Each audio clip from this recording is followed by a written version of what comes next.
Hello, gamers. It is so good to be back. Let me tell you, it's been so long. It has been so long. Brian with the 1 month. Thank you so much. One of the best streamers there is. Oh, that's so nice. There's so many streamers out there. Thank you for the entertainment. Thank you for being here. Let me tell you, it does feel really good to be back. It really does. Let me tell you, this was one of the most why is my mic so quiet? This was one of the most like stressful, just anxiety inducing trips I have ever had. I hope NYC treated you well. Oh, Doc, you are in for a story. Oh my gosh, it was a story and a half. I have lore. Chat, there's so much. We're gonna have story time like you've never had story time before. And you guys might have heard story from Vandy's side, but like, you know, two people are gonna tell a story differently. And you know, you might hear stuff that Vandy didn't tell you. How old is Mr. Man? Little man turned 4 today. 4. So he's a little guy. I'll bring him in here after a bit and we'll sing him happy birthday and you guys can help me give him like a little frosty paw. I need to turn my fan on real quick. But I hope you guys are all doing well. Hello, hello again, gamers. It is wonderful to see all of your faces. Hold on. Also, chat, in big gaming news, sorry my light turned on. In big gaming news, I am also live on Twitch right now as well. So, for those of you who are on Twitch, hello. For those of you who are on YouTube, hello. I'm gonna try to get back to simulcasting. I think that's the goal. So, any of you guys are big fans of either platform, you can now watch me on both. So, there we do. There is lore. I found out Chick-fil-A makes me sick. Well, it is slightly homophobic, but I hope it's hopefully not for that reason. Not that either are good, but I'm very sorry. Very, very sorry. Also, hi, Vahid. Hello, everyone who is coming in. Hello, hello. I got a phone appointment for tomorrow for a disability check, and I'm nervous. Listen, I believe in you. You've got this. We are manifesting. Manifesting. Doc with the Twitch sub with Prime for 4 months. Why not both? So true. Hello, hello, John. I'm glad you made it home safely as well. Very glad. Very, very glad. It wasn't undercooked. Wait, well, yeah, it's not undercooked. That's good. You get 7 years to date your job? That's so cool. That's so exciting. Hopefully you enjoy it. I'm assuming you do, considering the fact that you've been there for 7 years, but that's so exciting. I'm sorry your sub expired though, 𝗏𝗏𝗏. That is tragic. That is a tragic time. What is that shadowy thing behind you to your left? Are you talking about him? Because that's Totoro.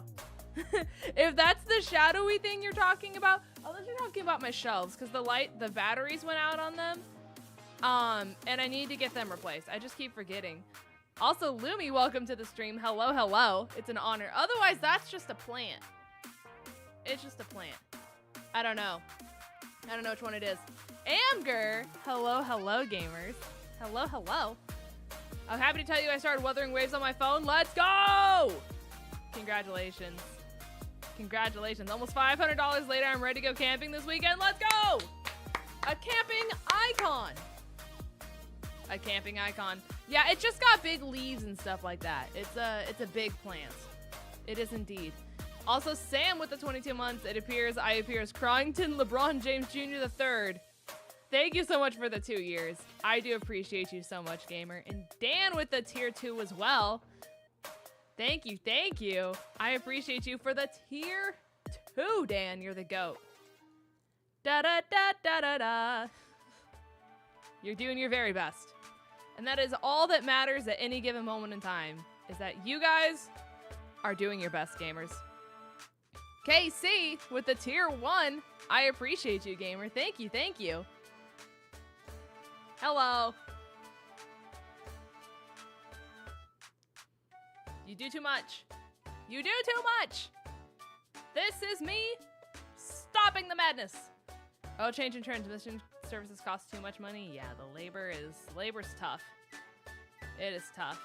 But, all right, chat, do you want story time now that Twitch is done with their ad? But let me tell you, let me tell you, let's just break down the most, it might go down in history as either the worst travel experience I have ever had, or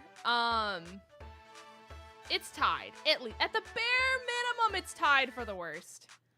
Thank you so much, Lunar, for being a foxling. I appreciate you. So, here we go, gamers. All right, so let's start with the fact that it is 4th of July, right? Because the first day of GoFest started on July 5th, which is the day after the 4th. And as you guys know, 4th of July is very busy, very stressful.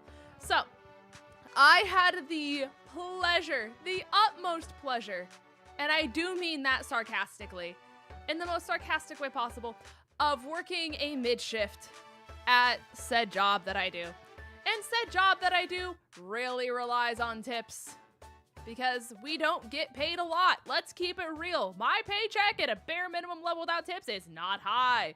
Now, what if I told you, chat? No one tipped. It was hot as hell. I had to work outdoors. It was so beyond exhausting. We had so many people.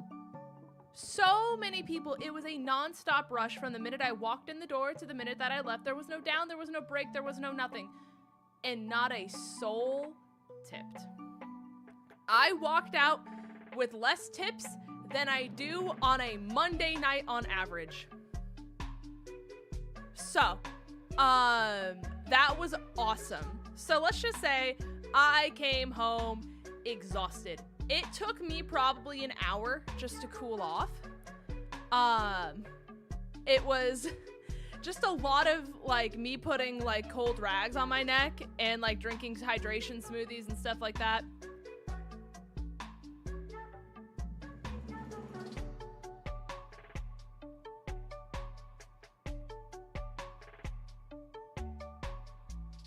What?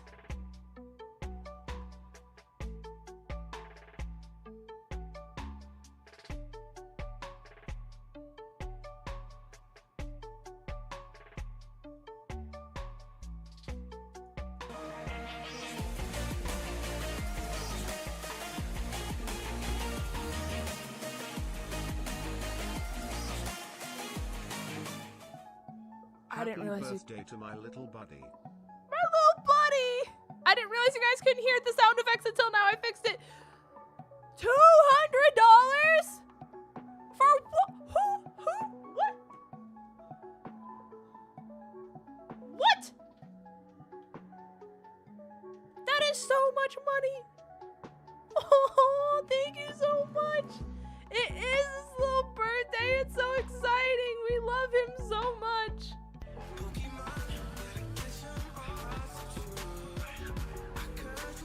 Chat, it's time to dankies.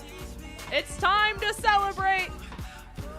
It is time to dankies.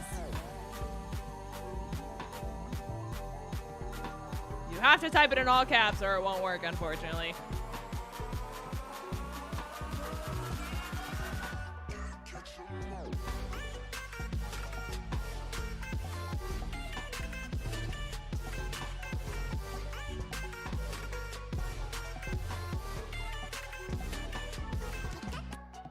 Thank you for the dance party, so deserved after that very, very generous donation. To the absolute GOAT, legend, hero, who was so kind enough to donate in honor of Bentley's birthday. I will be bringing him in here a little bit later, and he will consume his little frosty paw, which is his little thing of ice cream. Logan Prevost says, in the words of 𝗔𝗡𝗔𝗓𝚗𝚗, he. True. And we can celebrate his little birthday together. And it's gonna be magical. It's gonna be magical. Also, here's to a good Benny B-Day. He will. He will have a wonderful B-Day. And you guys will be able to sing him happy birthday with me. It's gonna be so much fun. It's gonna be so much fun. But chat, can we get a wall of hearts for the very, very generous $200 donation before I go back into story time? Thank you, thank you, thank you so much. You have no idea how much that means. That just saved me from 4th of July. Let me keep it so real, actually. On the realest note that has ever been real, you just saved me from the hell that was 4th of July and no one tipping me. Thank you so much.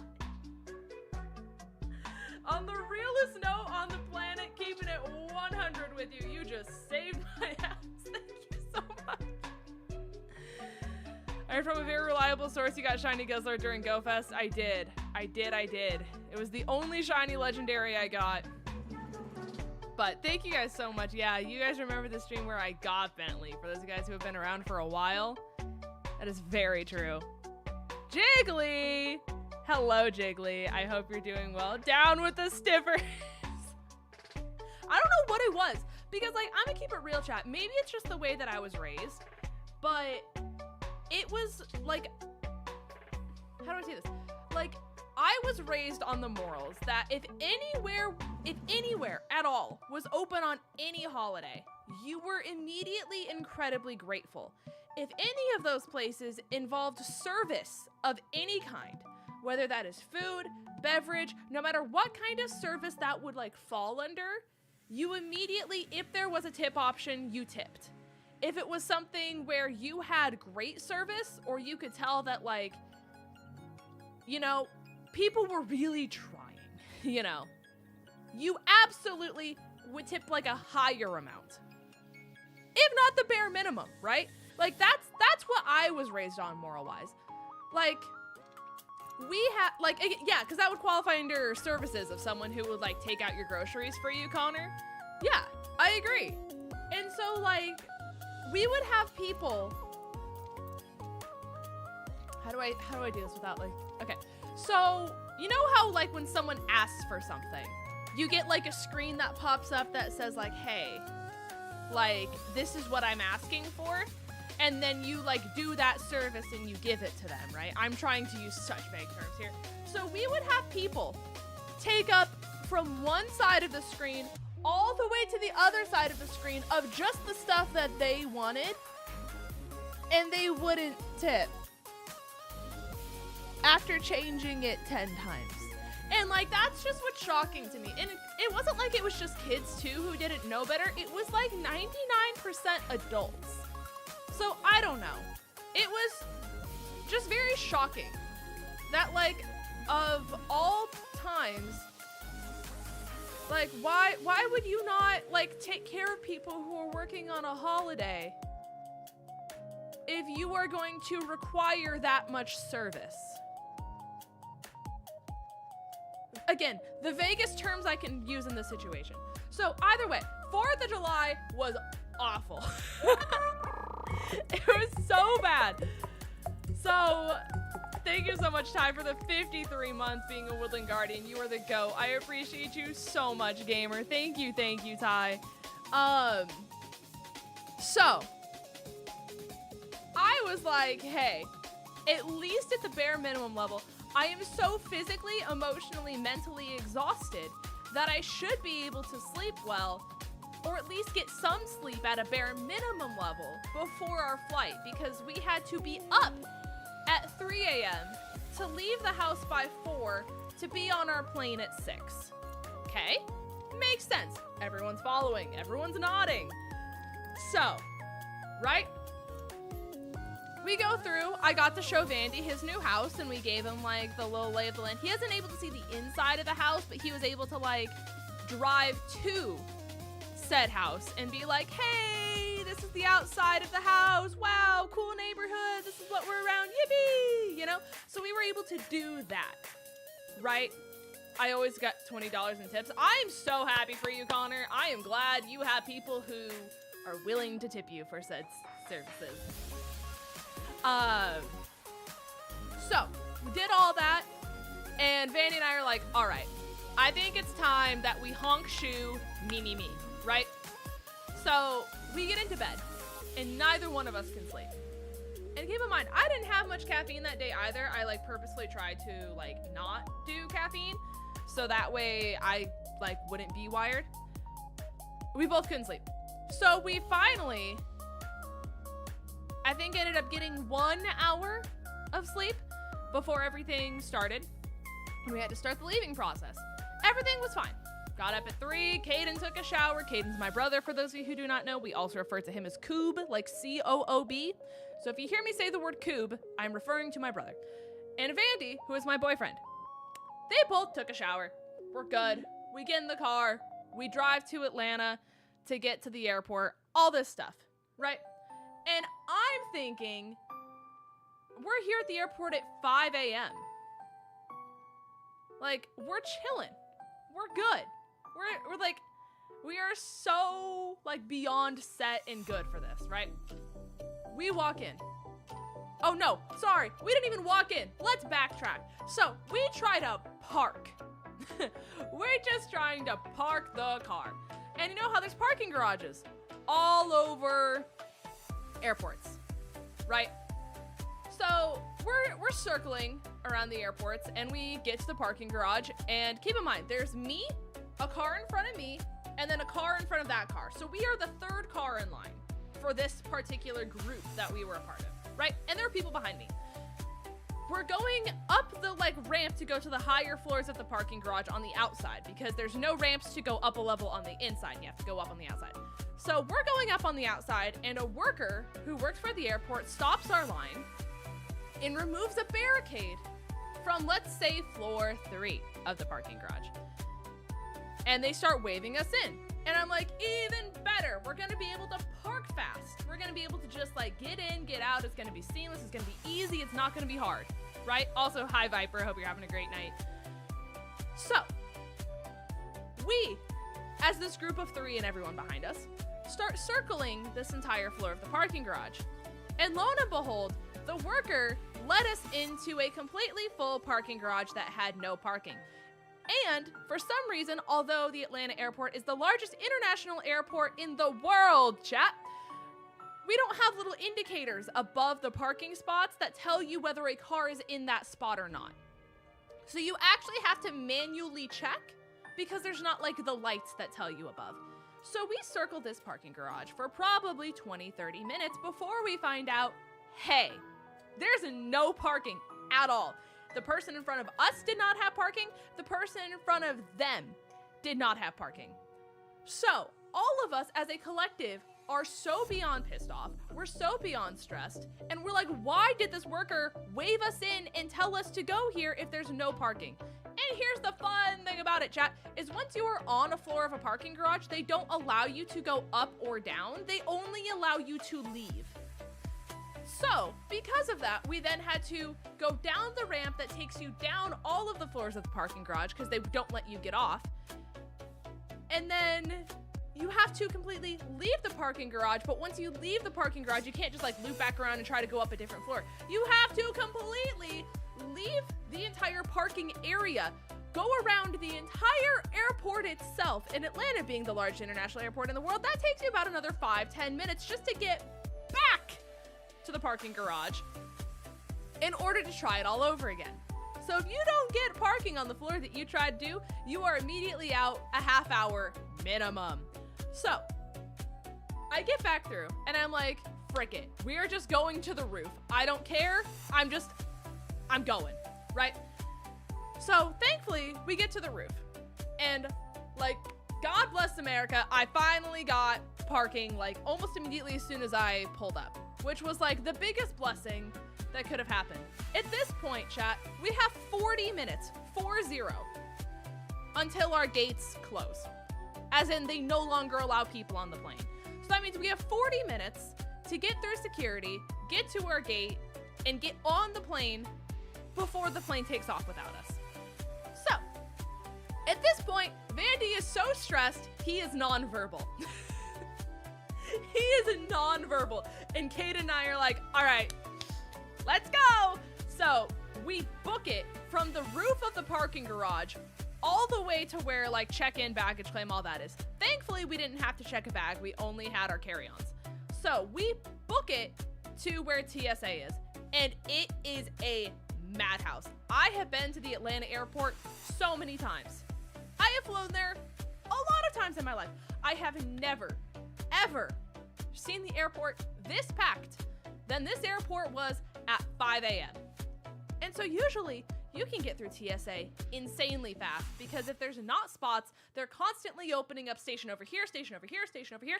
It was so busy. We had a worker guide us through a back alleyway of the airport that I have never seen. I didn't even know it existed because it was this busy.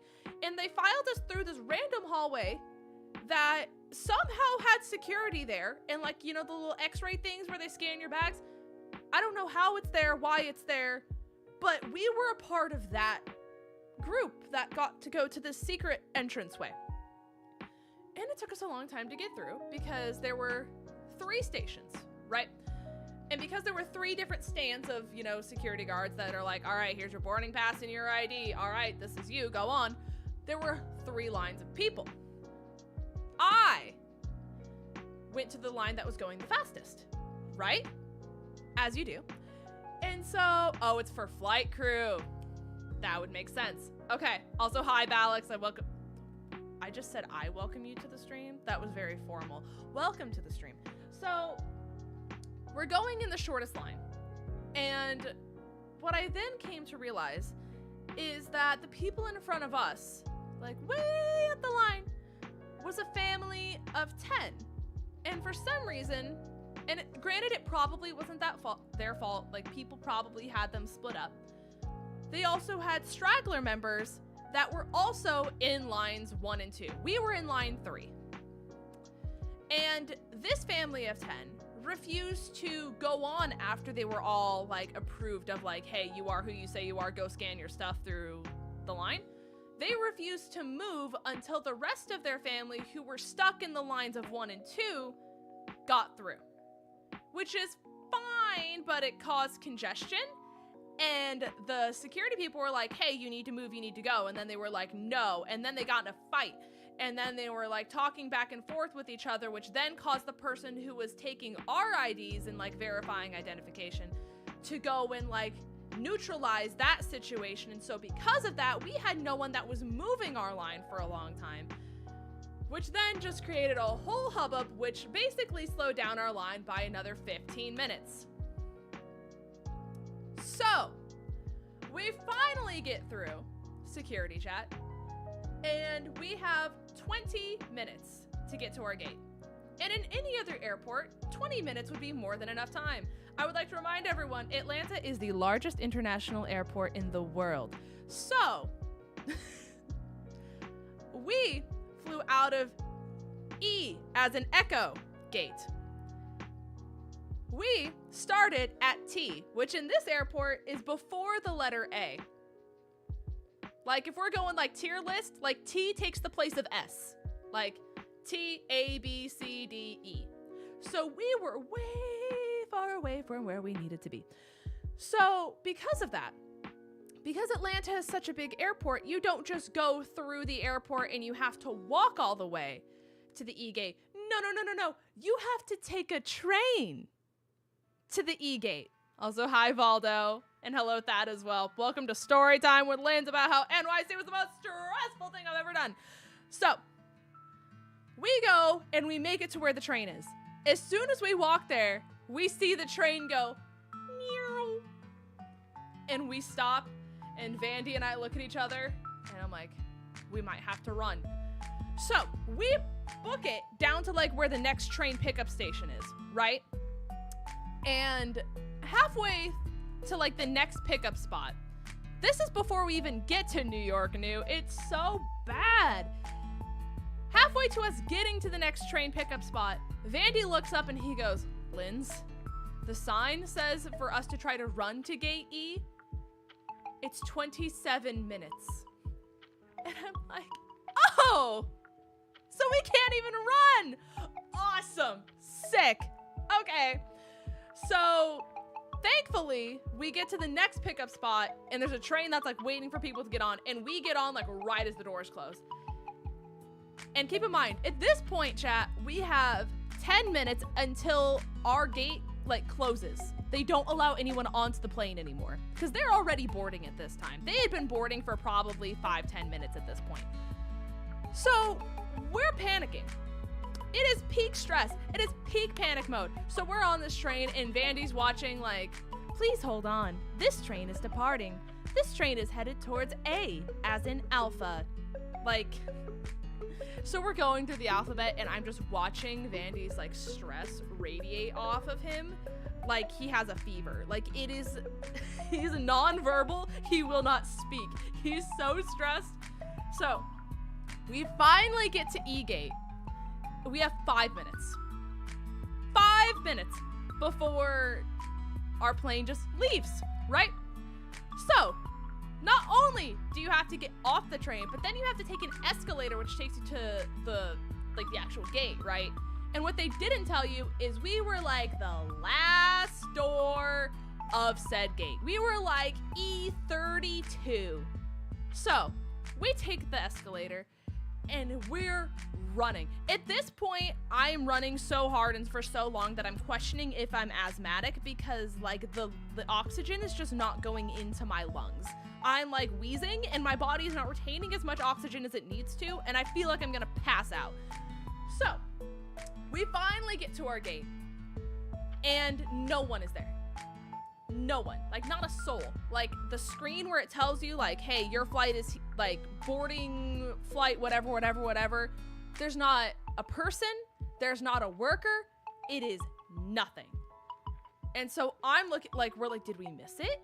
We're like, we have 3 minutes. Like we should technically be allowed on this plane because gates close at 6:05, it is 6:03. Put us on this plane. And so nothing happens. We don't see anyone, don't hear anything. And so Vandy's like, I'm gonna go ask this worker who's like down the hallway. He goes and asks that worker, hey, we're supposed to be boarding this plane at E32. Let us on the plane. And the worker goes, oh, you don't see anyone because that means your gate changed.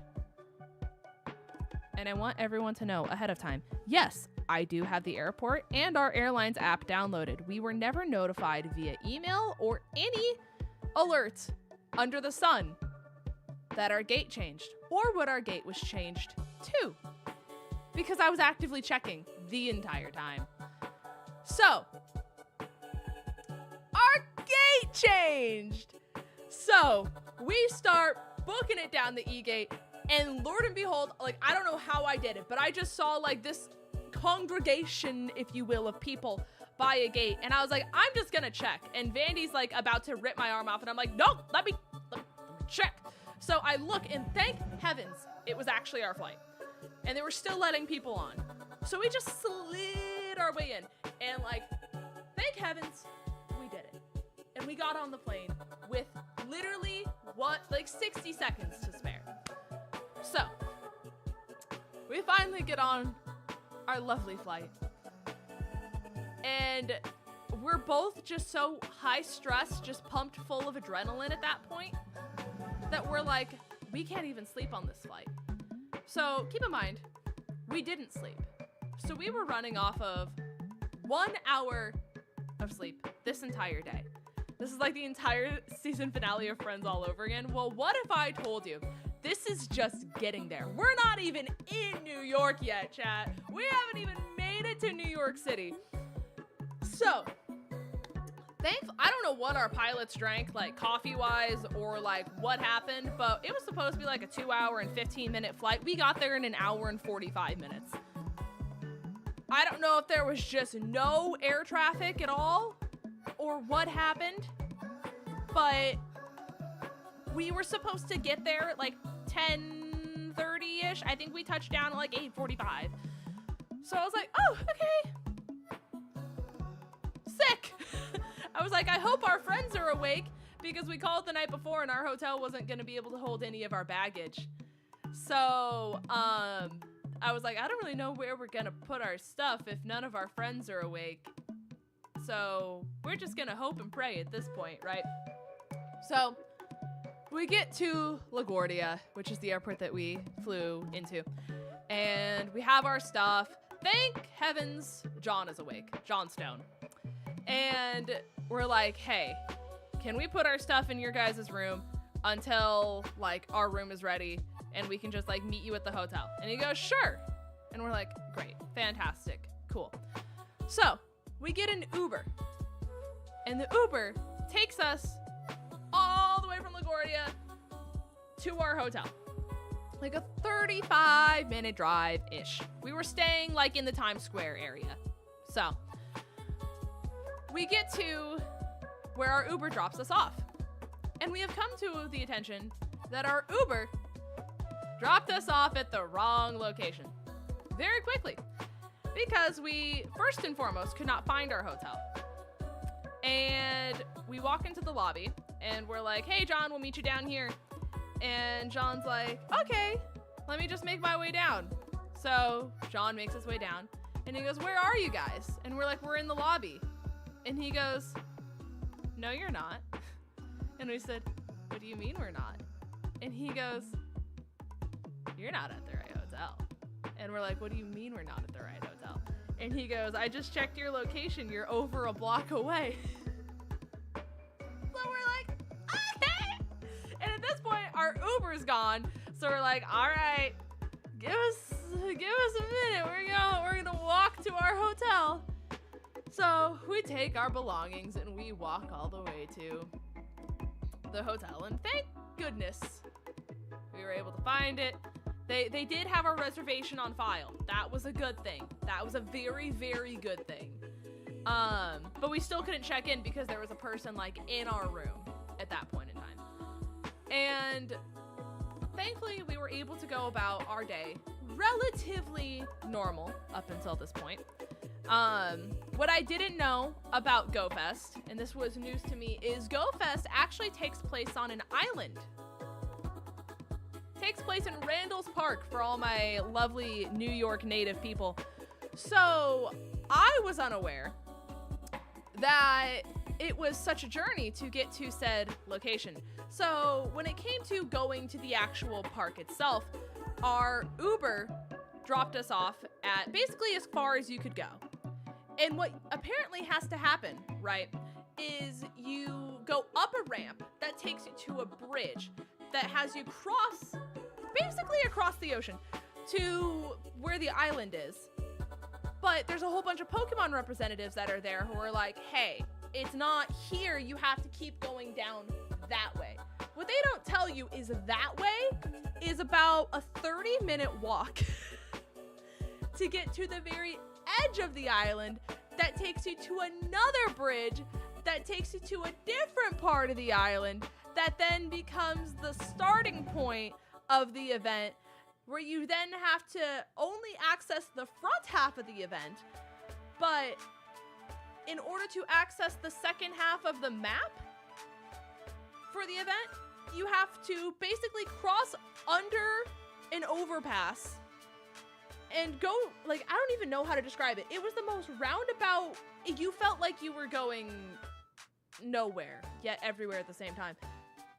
Basically what I'm trying to say is the second half of the map was very far away from the first half of the map, and the map did not convey the distance between part 1 and part 2 very well. So let me just give you a TLDR, chat. First day, we walked 12 miles. If you guys are European, you can exchange miles to kilometers. So we were dying. And so I was like, okay, right. This is awful. So we were sweating, because keep in mind, we're on 1 hour of sleep. So we're like, okay, Karthu and Shan had day passes with us. Everyone else had their pass for the next day. So we're like, okay, let's just go. We had finished our day. I still had no shining Necrozma, but it was at least a fun event. It was hot as hell, though. I will say, from someone who lives in Atlanta, Georgia, it was hotter and more humid in New York City than it was in Atlanta. It was actually miserable. It was one of those where you step outside and you immediately become sticky. And it is literally the most disgusting thing, like, ever. And it was just nonstop. There was no breeze. There was no nothing. It was just stagnant, humid, yucky. Like, if you're a girl or you have longer hair, your hair immediately becomes greasy and it starts sticking to you, kind of a thing. It was just, and then by the time you put sunscreen on, you're also, like, having a second layer of stickiness. So you just felt disgusting the entire time.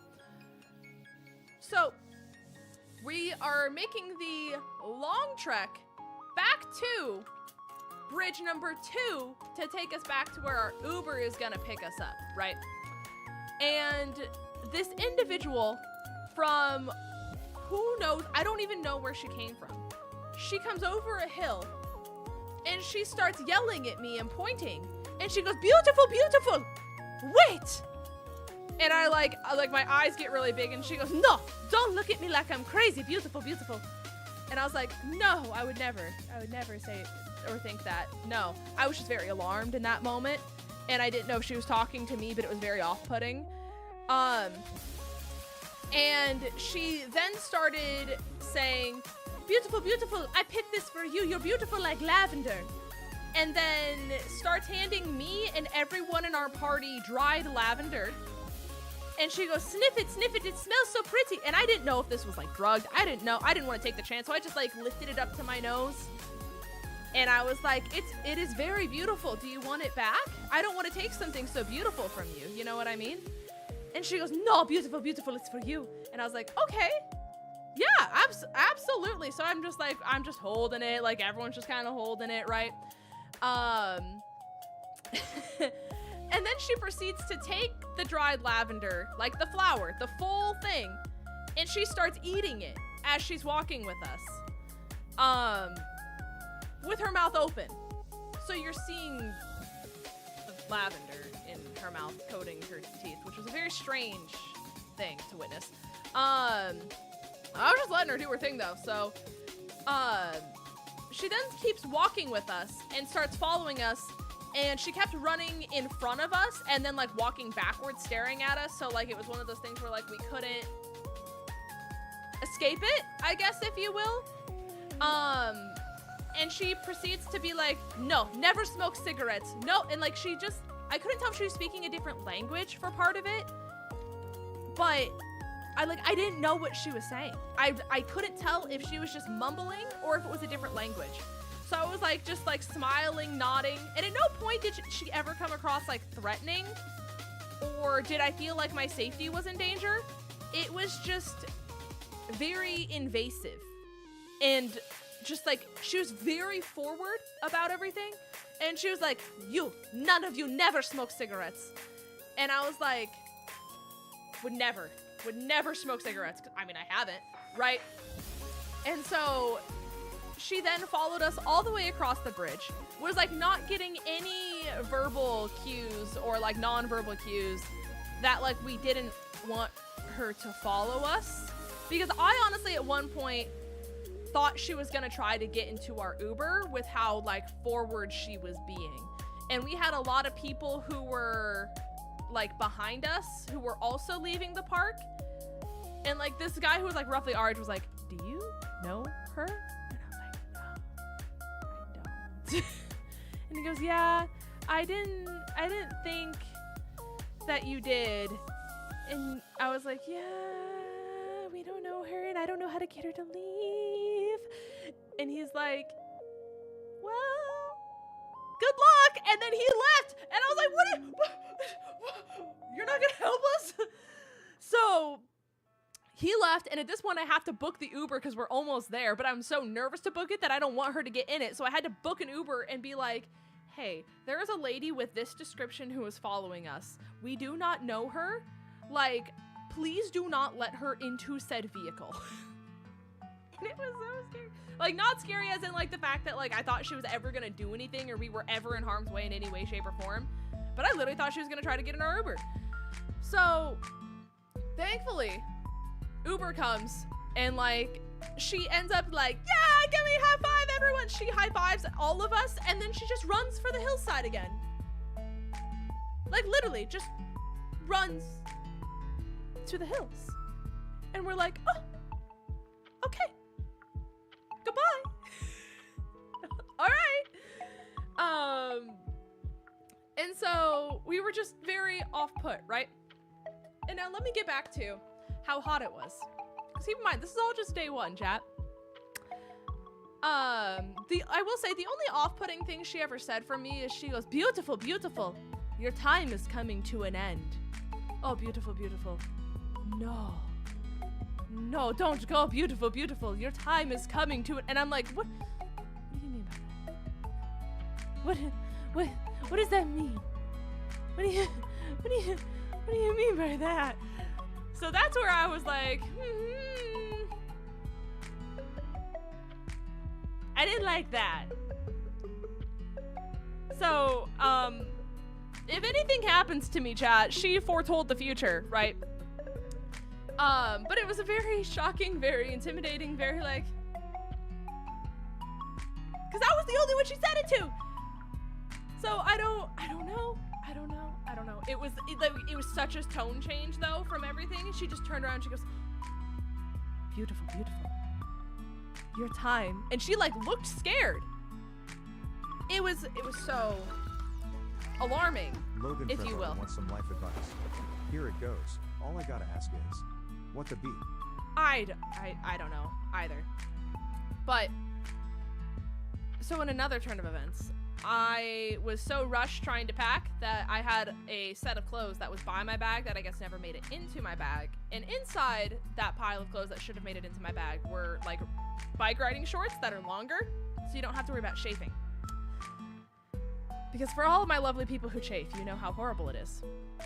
And we got back to the hotel after everything, and I realized that the entire of the inside of my thighs were covered in blisters that looked like they were about to start bleeding. So it was like 11 p.m.-ish, and I'm like, what am I going to do? Because my change of clothes, my everything did not make it into my bag, which means that I didn't even have enough clothes to last the entire weekend.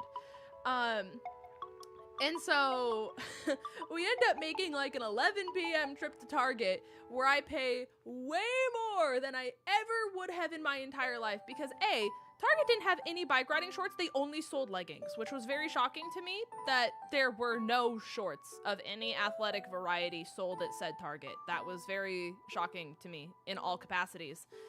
But because of that, I basically had to put medicine on the inside of my thighs and then sleep spread eagle the entire night, so then that way nothing could touch my thighs, because it felt like I had a 5-degree sunburn on the inside of my thighs. So anytime I sat down on any like leather surface that you stick to a little bit, it felt like it was removing all of the layers of my skin and that I was bleeding anytime that happened. So it was a joy. It was awesome. It was so cool. What even happened day 2? I think day 2 might have been fine. The medicine worked and it did what it needed to, but it was horrible up until that point.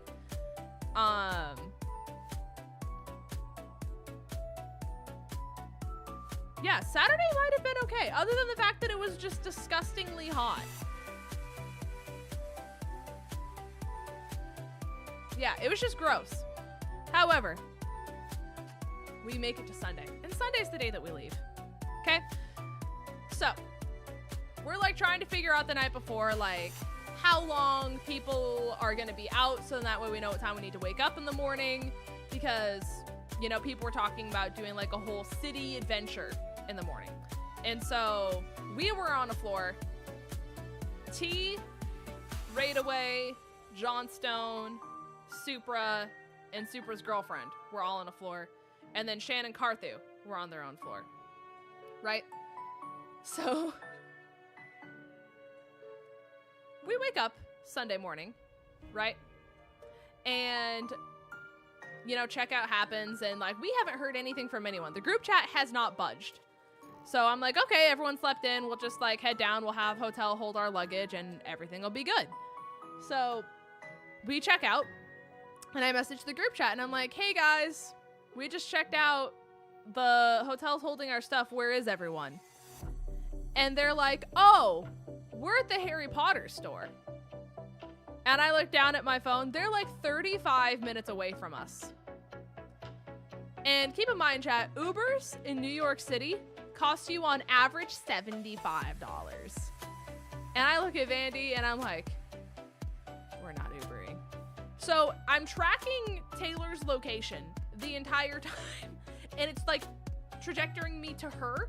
And so anytime like they turn right, it makes us turn right. And so we're like navigating the city by like watching where they're beep bop booping everywhere. And I was like, hey guys, teehee, had no idea you guys were in the city already. That's so crazy, right? So we finally, after like 35 minutes of like doing this and like scavenging the city, marking their location. We get within 7 minutes of them. And we get a text in the group chat that goes, hey, we're gonna take an Uber and we're gonna go somewhere else. And we're like, oh, sick, cool, awesome. So we call an Uber and we go to where they are, only to find out that we met at the same place, but our Ubers dropped us off in completely opposite areas and directions, if you will. So it then took us about another 30 minutes to find each other. And we finally met up, but at that point everyone was so hot and so tired and so exhausted because it's fucking miserable in New York City right now. And keep in mind, I'm just trying not to have the inside of my legs, like, literally just be the most disgusting thing you guys have ever seen, because every single step is pain. Let's just keep it a buck, chat. Walking is exacerbatingly painful. I had that ointment on lock like a geriatric man, chat. So we finally meet up and everyone's like, well, this is really exhausting now. We're like, yeah, it's really hot outside. It's really awful. And they're like, do you guys think we should just like Uber back to the hotel and get our stuff and then just like get food at the airport and like at least then that way there's AC? Because the one thing we found out very quickly, chat, one, New York City has no restrooms at all. Like even if you're in a restaurant or like a Chick-fil-A or any establishment and you want to use the bathroom, there's no bathroom. They just don't have them. And it's not like it's one of those you have to purchase something and then there's like a little keypad. You just don't get a bathroom. And if you want one, you're gonna have to walk a long way for it, like 25 minutes for a bathroom. The other thing is that it's stinky, smelly. And the third is that nowhere has air conditioning. Nowhere. Not a bar, nothing. It was the most disgusting thing, because we went out to drink Saturday night. Unless you were standing in front of these gigantic fans that they had to bring in order to provide anyone with any realm of air circulation, you just had no AC the entire time. So you felt sticky and gross and sweaty and disgusting the entire time. You could not escape it. So we said, okay, we'll go. We'll go. Also, hello to everyone who's just coming in. So, yeah, John was there. John can vouch. It was stagnant air. It was so disgusting. Just go outside on the streets. You can't because it's worse. And then there's so much pollution on the streets that Vandy couldn't breathe out there because there's so much weed in the air and cigarettes and smog and like people who are grilling things on like the sidewalk streets. So then you have like the grill exhaust and smoke that's in the air. Vandy literally like could not breathe on the streets of New York. So he literally had to like take his inhaler more than I've ever seen this man take his inhaler in his life. It was horrendous. Like there was no good option. So we're like, yeah, we'll go to the airport and we'll meet up, we'll get food, at least in that way it's forced to have air conditioning and we can all just play there. So we get an Uber to get our stuff at the hotel, and then from the hotel we're like, hey, we'll go to the airport, which was bathroom on the streets. Oh, well, Vandy didn't want to get like a ticket for public indecency and then be on some kind of list for the rest of his life. Because there's just so many people, I don't know how you could get away with it without someone seeing. But, we get to the airport. And what if I told you, Chad? Our Uber took us to the wrong terminal. And I didn't realize that was a big deal at this airport. Because I learned very quickly from LaGuardia that is a big deal. So we're getting through security, where they have your ID and your little thingy, right?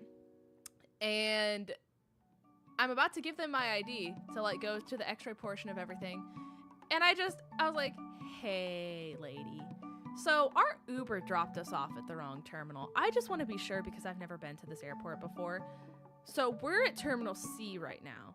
If I need to get to Terminal B, I can do that past the security checkpoint, correct? And she goes, of course not. And I thought she was being sarcastic because that's the way she said it. And I went, oh. And she goes, you're going to have to take a bus.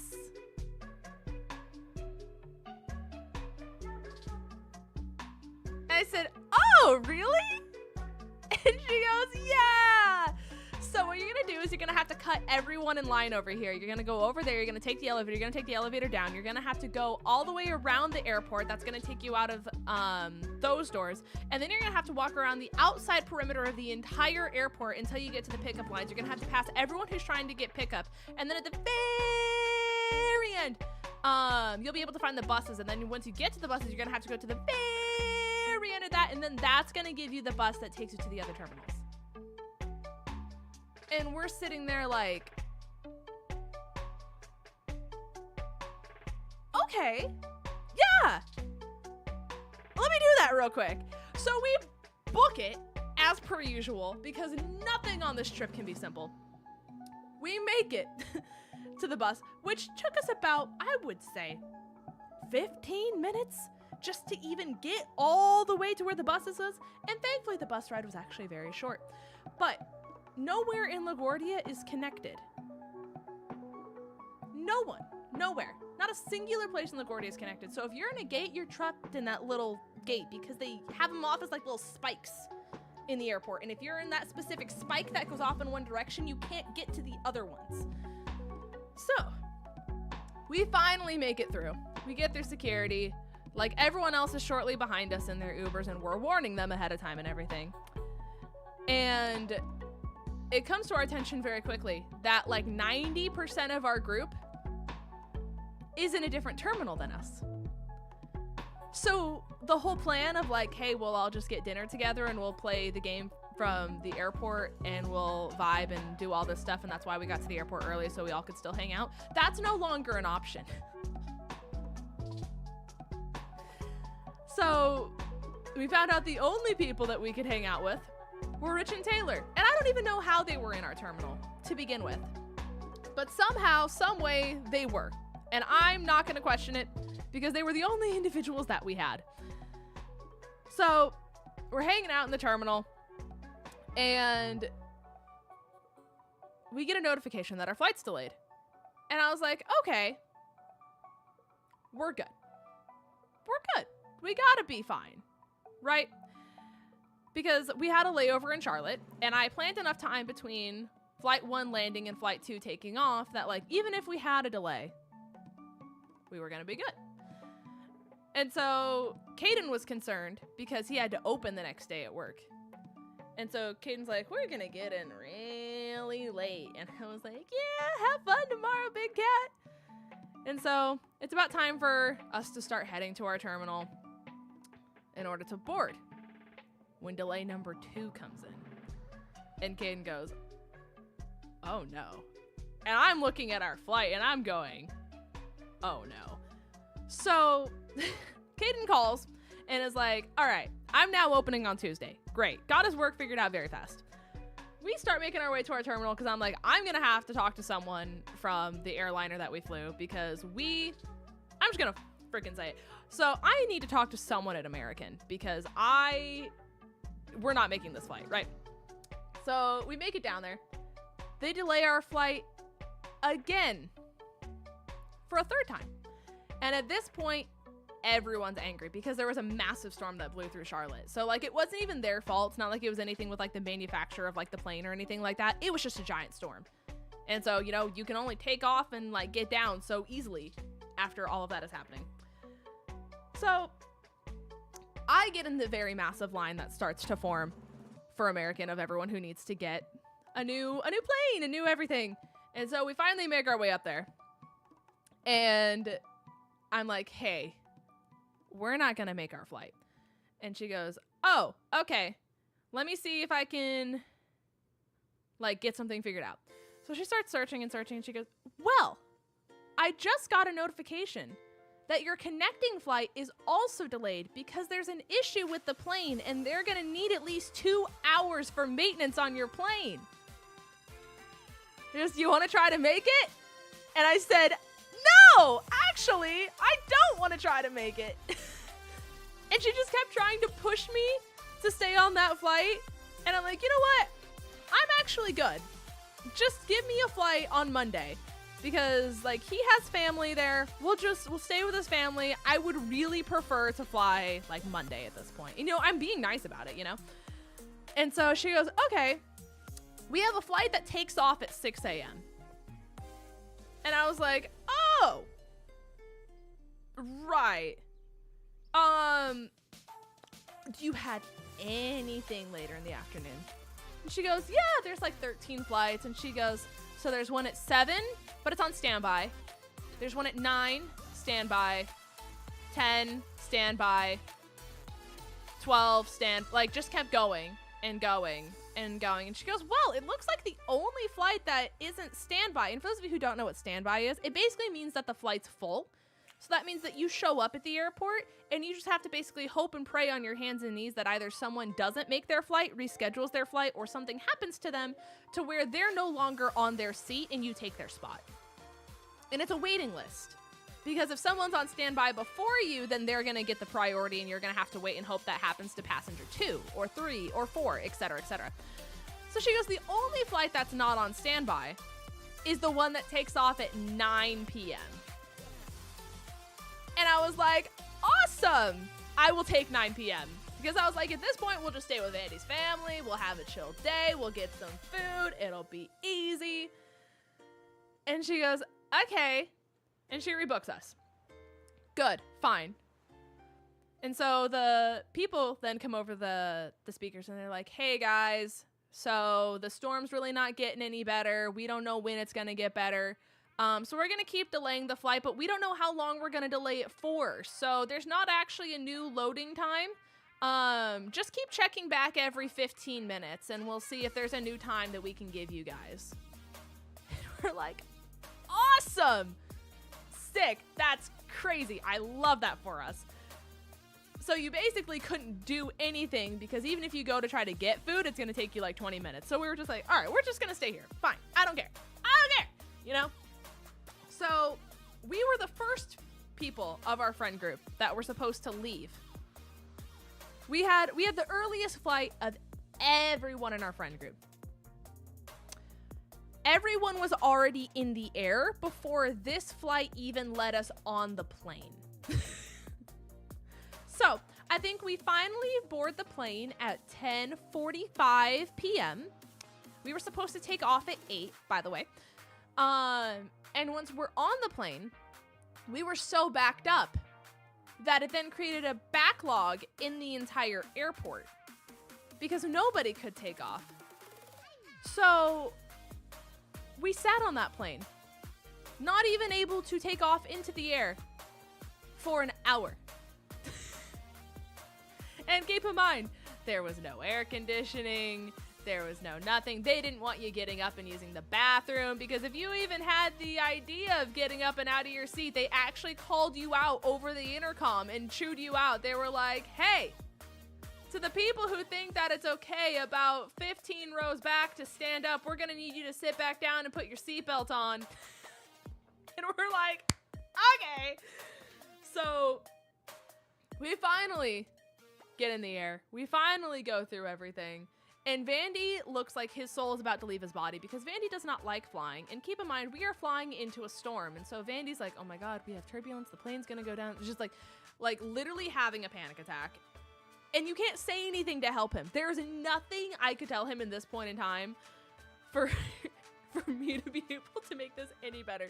So Coop comes over and he nudges him and he goes, hey, you know, Vandy, you know what's going to make you feel better?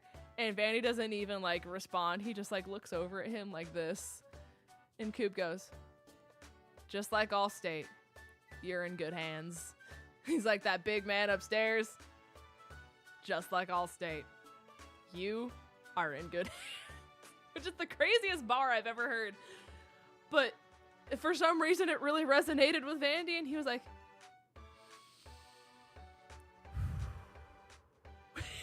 starts doing breathing techniques the entire time. And so, thankfully, there was like no turbulence. It was a smooth flight the entire time. So we finally land into Charlotte. And what have I told you, chat? It was so backed up getting into Charlotte because everyone in the world's flights got delayed going into Charlotte. So we sat on that plane, landed in Charlotte for another hour before we could even get to a gate. So our flight that was supposed to take off at 8 p.m. and we were supposed to be home by 11 p.m.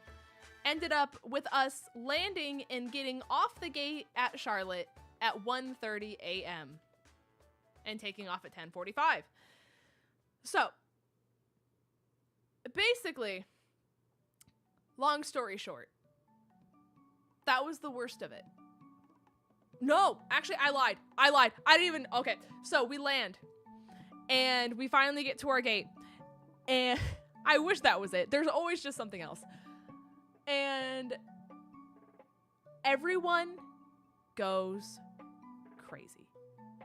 Like the people go feral. Like this is straight out of a movie, straight out of like Twitter clips that you would see go viral online. People from the back start yelling. They're like, hey, can you let the people who have connecting flights get off the plane? Because I have a connecting flight and I need to go. And people from the front are like, we all have connecting flights, lady. And she goes, in 10 minutes? And like 10 people turn around and they like snap their head over there like, yes! And she goes, well, I just wouldn't be taking this long if you guys had a connecting like flight behind me. And they start like cussing each other out. And people are like trampling each other to get through the plane. And they're like being aggressive with it too. And some people are being like really petty about it. So like the person, there was a guy who was in front of the lady who was like, can you let us through? We have a connecting flight. He took his time getting his stuff off the overhead bin. And then when he brought his luggage down, he purposely acted like it knocked him off balance. So he backed into her and she goes, oh, so this is how it's gonna be. And so I'm looking at Vandy because I'm the aisle seat and I'm like, we're gonna stay here because people are like actually physically being aggressive with each other. And I'm like, we're gonna stay here. And we're just gonna let all these people go through because I don't want to be trampled. And people are like booking it. They're pushing each other out of the way. It is a madhouse. They are like rabid.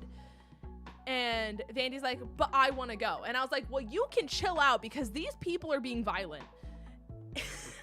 And so we're watching all these people go through, and there's some very kind individuals who are like consciously aware of what we're doing. Because the sweet lady like tapped me on the shoulder and she goes, thank you guys for what you're doing. This is very kind of you. And I was like, you're welcome. And we make eye contact for like a split second. She's like, uh-huh. And she like turns her head and books it down the aisle. And I was like, so we're just gonna sit here. And Vandy starts getting antsy because he's so anxious, and he goes, just because people are being aggressive doesn't mean that we have to let everyone off the plane before we do. And I was like, Vandy, I don't want to get trampled. And he's like, he sees this tiny gap in people where one person's taking too long to get their overhead bins out. And he goes, go. And I was like, what do you mean? And he goes, go. And so he starts like shoving us out. Not actually shoving us. I want to make that clear. And so we start booking it. And then the people who were back there were like, I thought you guys were waiting. And we're like, sorry. And so we just start booking it. We get out of the gate. And what's happening in the plane is what's happening around the entire airport. And I want it clear. Charlotte's under construction. And so the like passageways that are normally open to like go to certain places are closed off. So the signs are incorrect as well. So imagine what happened on that airplane as the entire airport. Everyone is shoving each other. Everyone is yelling. Everyone is going feral, like foaming at the mouth. And so people are like going down hallways, expecting to be able to go that way, and then realizing it's under construction, and then being stuck, and then booking it around. Like it is like just straight out of a movie, madhouse. And I look at the poor line for American Airlines because had I not booked, like rebooked our plane in LaGuardia, the line to get rescheduled on American Airlines went all the way to baggage claim in the Charlotte airport. And for those of you who understand how long that is, the American Airlines customer service desk was in a terminal. It went all the way down the terminal, all the way into that like little hubbub area, and all the way around. It kept going and going. It would have taken us 3 hours to get our flight changed had I not done it there. And keep in mind, all of this is happening while people are like literally like throwing elbows, screaming, cussing at each other, and trampling each other. And long story short, it all ended up being okay. We boarded our flight at 9 p.m. We had a great day at Vandy's family's place. However, it did take them a long time to get us on the plane and off the plane when it came to that flight as well, because for some reason they couldn't get someone to push us out for us to take off, and then they didn't have the gate open for us when we landed. So we actually spent longer on the plane than we did for our actual flight to get back to Atlanta.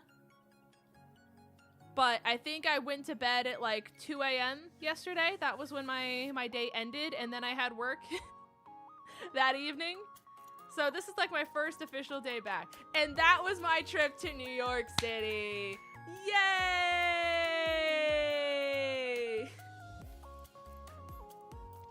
Isn't that the worst story you've ever heard? At least you didn't open Drew. They haven't given me a lot of opening shifts recently, which is nice.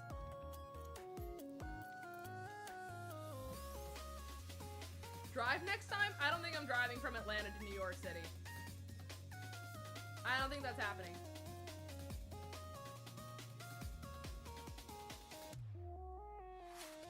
What's the Dunkin' order? They finally got it right. All I got was the like campfire cold brew thing. The one that they could never make right, they finally made it right. And it's not even like I order it differently, it's just the way it comes. They just forgot the recipe the last like 3 times I went. And they just finally made it how the recipe is this time.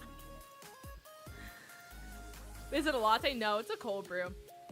I think it's technically a cold brew with s'more syrup, marshmallow cold foam, and then they put like graham cracker like toppings on the top. So. Yeah, I'm just convinced that like I'm not meant to go to the Northeast. Logan Prevost says, the frozen mitten got hit with rain from the end of the hurricane. Oh no. Hopefully you guys are okay though. Hopefully. I know they were saying that like our hotel had like backed up traffic and stuff like that because of the hurricane as well. But the worst travel luck I have ever had was going to PAX East, which is in Boston, and GoFest. So I only have horrendous luck when it comes to traveling to the Northeast. So like, you know what? If y'all live up there, if it takes me a while to come back to you guys, it's because I'm not brave enough to go through that again. I'm not brave enough to do it. It's just a whole thing. West Coast win? I've traveled to West Coast. I have been to Phoenix. And I have been to Cali. It's so expensive for us to go to West Coast. It just costs so much more. It just costs a lot of money to go out there. But like, listen, if TwitchCon wasn't conflicting dates, I would go to TwitchCon.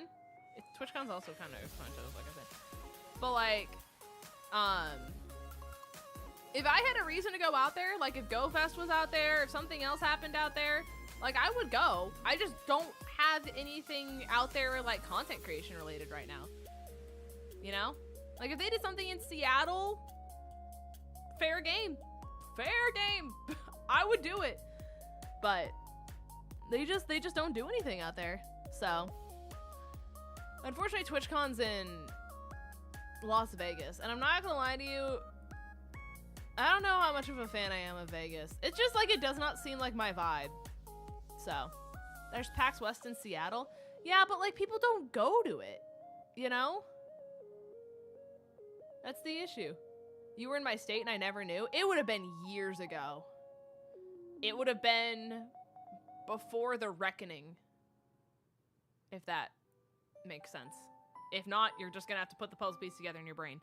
Oh, it's back in San Diego? Oh, I thought it was in Vegas again this year. Well, all I know is some people here are debating going. If I end up being in a position where I am able to go, however, there do seem to be conflicting things that might be happening, then we'll see. Then we'll see. You can make content anywhere if you try hard enough. Right, it's just the fact that, like, I don't want to go to a convention if, like, I'm not gonna have anyone to hang out with that's not a viewer. You know? And there's nothing against you guys. Right? There is nothing against you guys. The issue is we have people that don't understand social boundaries who follow us without our consent. And that's a really big issue right now. And so we're having to be very, very strict when it comes to viewers and people following us. Because for some reason people are like, oh, I'm really close with the Georgia group. Or like, I really like this creator who's like friends with the Georgia group.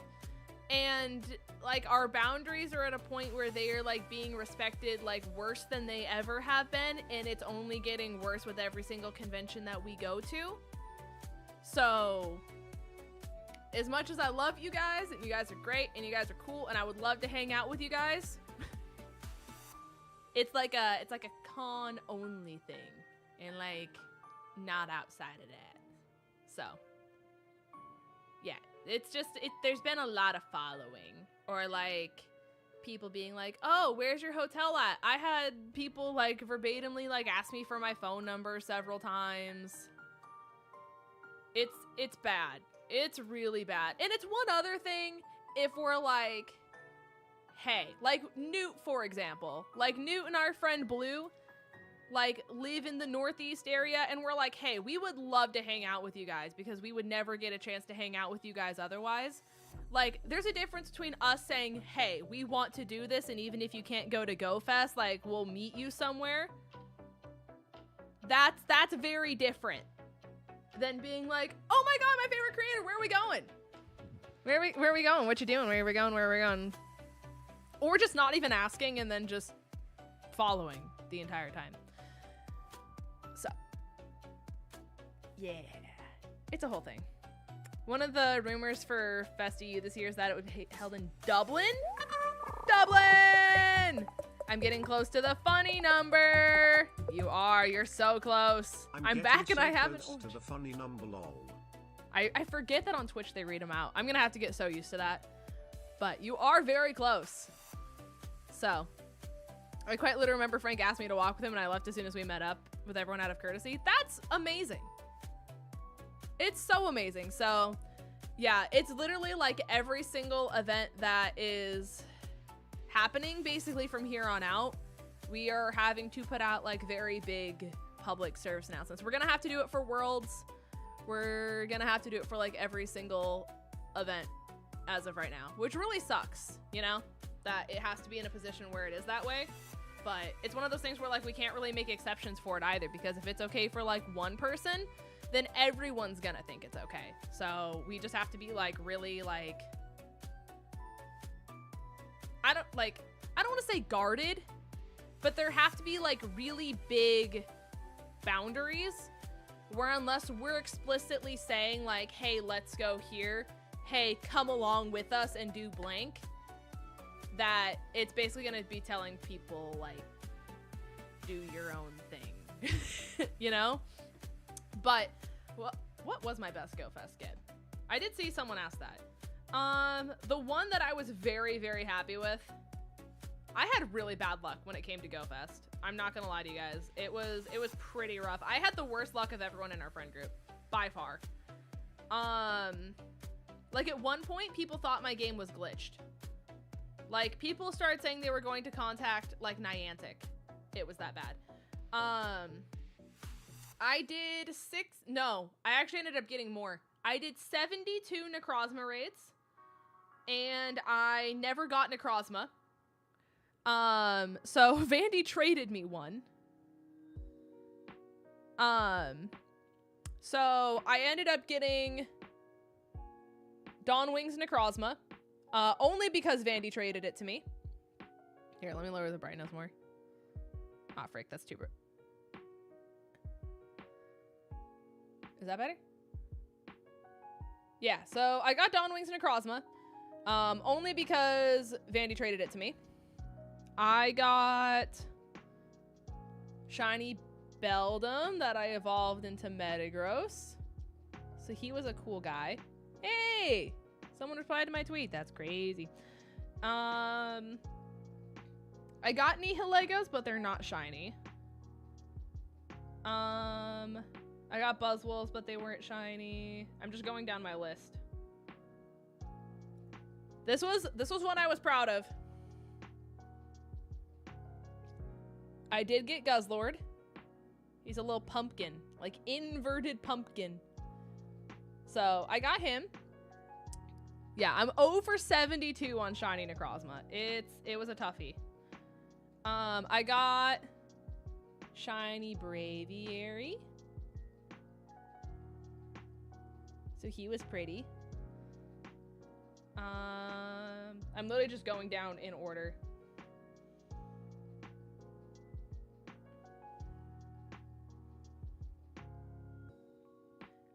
Oh wait, that's not my actual one.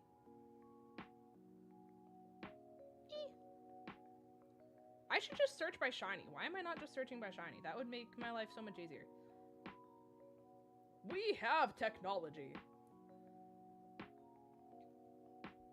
I got shiny Espeon. That's wearing the scarf. If it'll... Hold on. Hold on. I got shiny Scarf Espeon. I got Dodrio. It's green. It just doesn't look green because of the filters on my camera. But we got Lad. I got Swanna.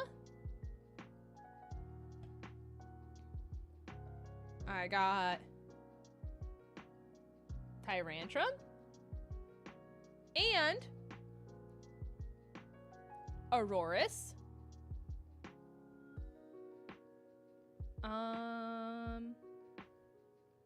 For any Mantine lovers, I got Mantine.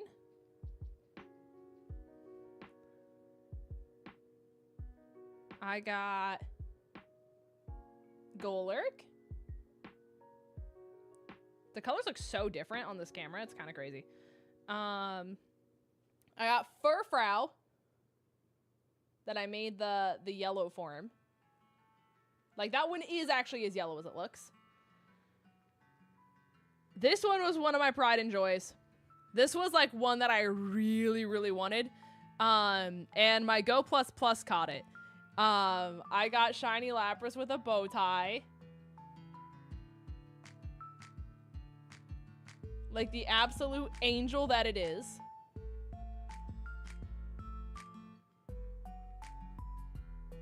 This one's my buddy in the game. This one also was caught by my Go Plus. I got shiny Umbreon with the moon scarf. It's my buddy.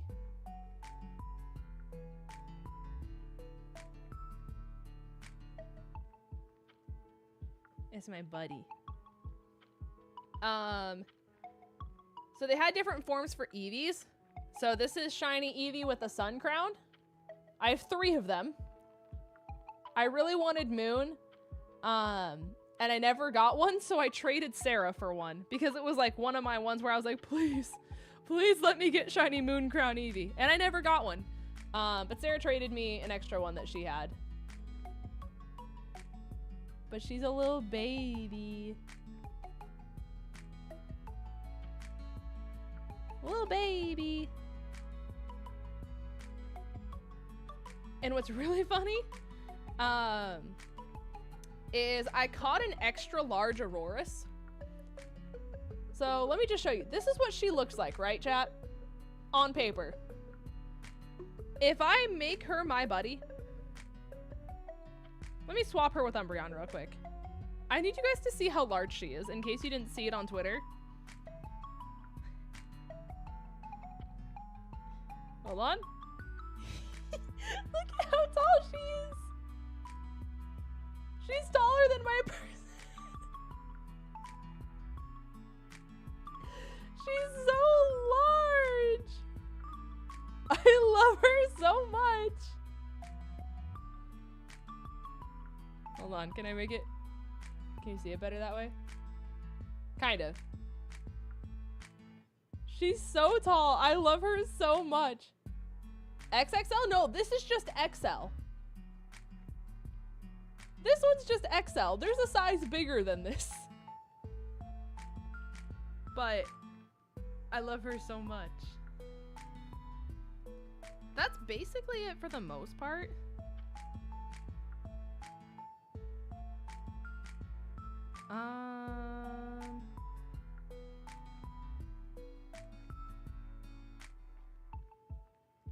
I got Luminion for people who care about a brown fish. Oh, I got shiny 𝗟𝗡𝗗𝗘. This one was cool. See, now it's way too dark. It's because Amora was so white that like I had to change the brightness. I had shiny 𝗟𝗡𝗗𝗘. That one was cool. 𝗟𝗏𝗡𝗏𝚘 says, Vanny is the reason doors exist. So he can hide his hotness. What do you mean by that? Now, what do you mean by that? This is just regular ducklet. And then Frillish.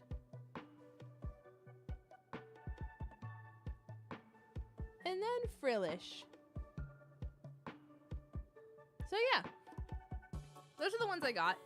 For any of you guys who want to do Go Fest, they are doing a global ticket, so you guys can technically play from where you guys are. You just have to play for it. Global Go Fest, I think, is this weekend. I think it's the 13th and the 14th. Yes. It is indeed the 13th and the 14th. But it looks like... Let me see if I can make this brighter. This is everything you can get.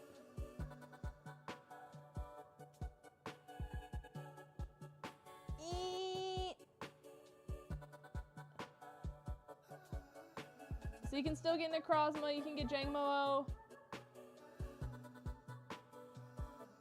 Sorry, it's really hard to hold my hand up here. I hope you guys can see it because I'm moving it in 3, 2, 1. Okay. What's your favorite Ultra Beast and favorite evolution? Favorite evolution is Flareon. Favorite Ultra Beast is probably Pheromosa. Followed by 𝗔𝗏𝗃. So, I would love to play, but I'm saving money for a big trip. I think the Global Fest is only $14. So, I definitely understand saving your money. It's not as bad as you would think, though. Not as bad as you would think, thankfully. But obviously, if you need to save your money, save your money. Like I said, I could be wrong, but I think that's how much Global cost. So, that is the vibes. But, do you guys want to sing happy birthday to Benny now? You guys want to sing happy birthday to Benny? I can go get him real quick. We can give him his ice cream together. And he'll be so happy. I'll move my chair ahead of time.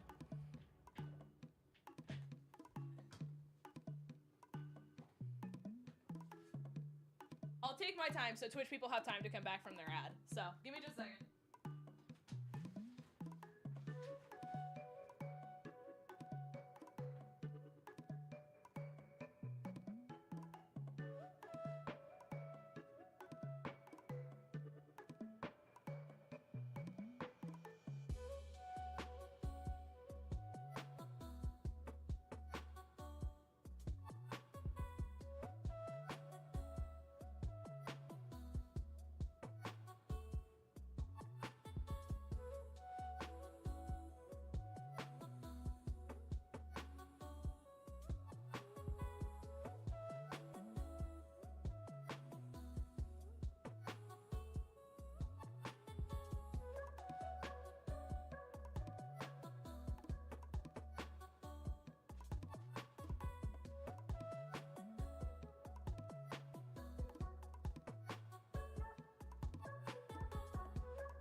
gonna try to.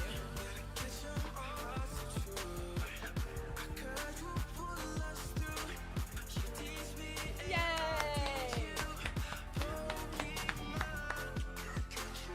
Chat, you can have your little dance party.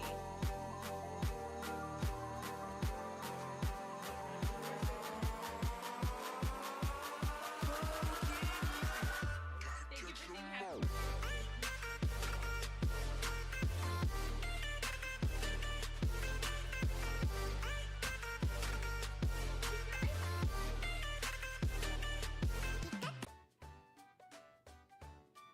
I was gonna try to put a candle in it, but it was ice cream, so it wouldn't stick, you know, because you have to get it like in there, and it was too frozen. But he's consuming very much.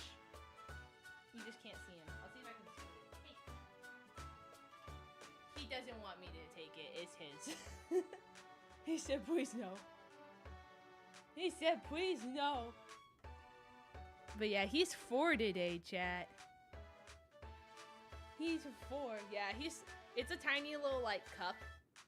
And so it's just, like, he can just pick it up in his mouth. He can just pick it up in his mouth. And so he goes, mine. Nom.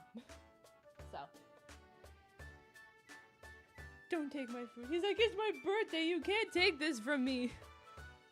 It's my little treat. My little guy. My little friend. I wish he was more in frame for you guys, though. He's a puppy in my eyes. He is a puppy in everyone's eyes.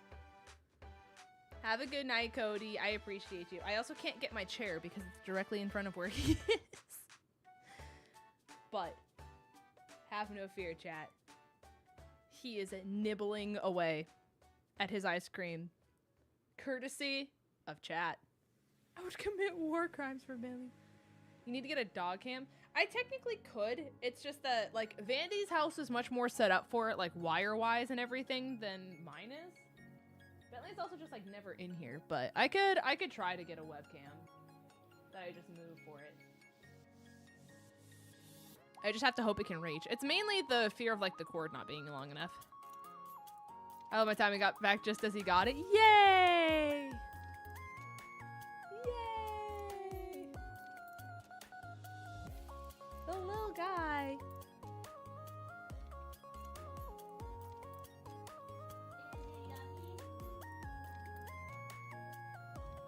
He got a new bandana today. Yeah. New bandana for the birthday boy. He got a new toy today for the birthday boy. He got new treats, new fit, new toys. Can I ask where you got the lights from the background from? Which ones? Like the twinkle lights or these? Which one?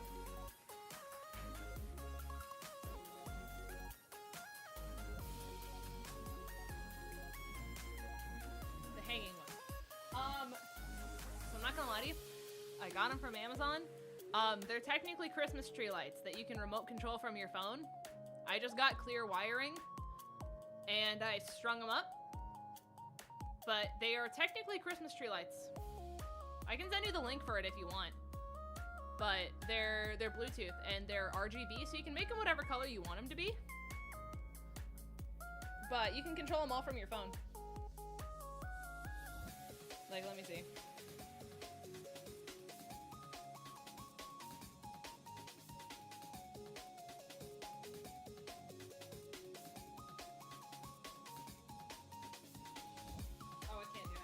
I was gonna try to change the color, but I'm gonna lose my color.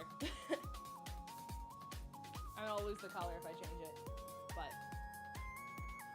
I can grab the link for him though, at the very least, while I wait for Bentley to eat his stuff, because I can't really do anything until then.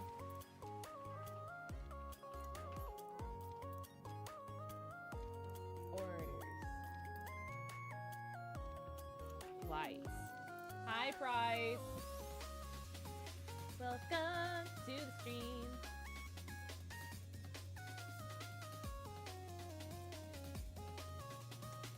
These are the ones I ordered.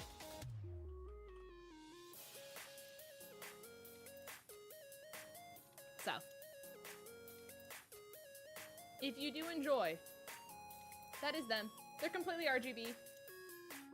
And you can use them for anything you want. Like, they're technically considered, like, Christmas ones. But I just got, like, tiny little, like, command strip hooks. Like, the itty-bitty ones that are, like, this big. And you can kind of, like...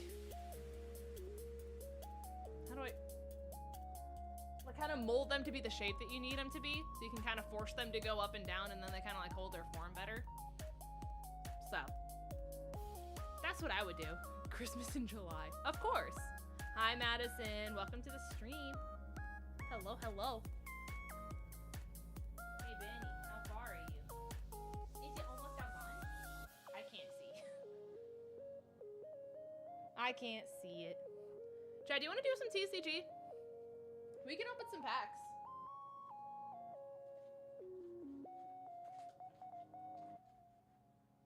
Because I still have packs from Viper.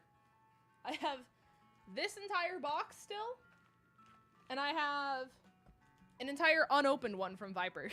So, I figured it's at least something for me to do so I'm not just, like, standing here while he eats his little pup cup. And I'll let you guys say hi. It looks like he's almost done, though. Alrighty. Here we go. Water energy. Poliwag. Oh yeah, we can do the dailies too. Yeah.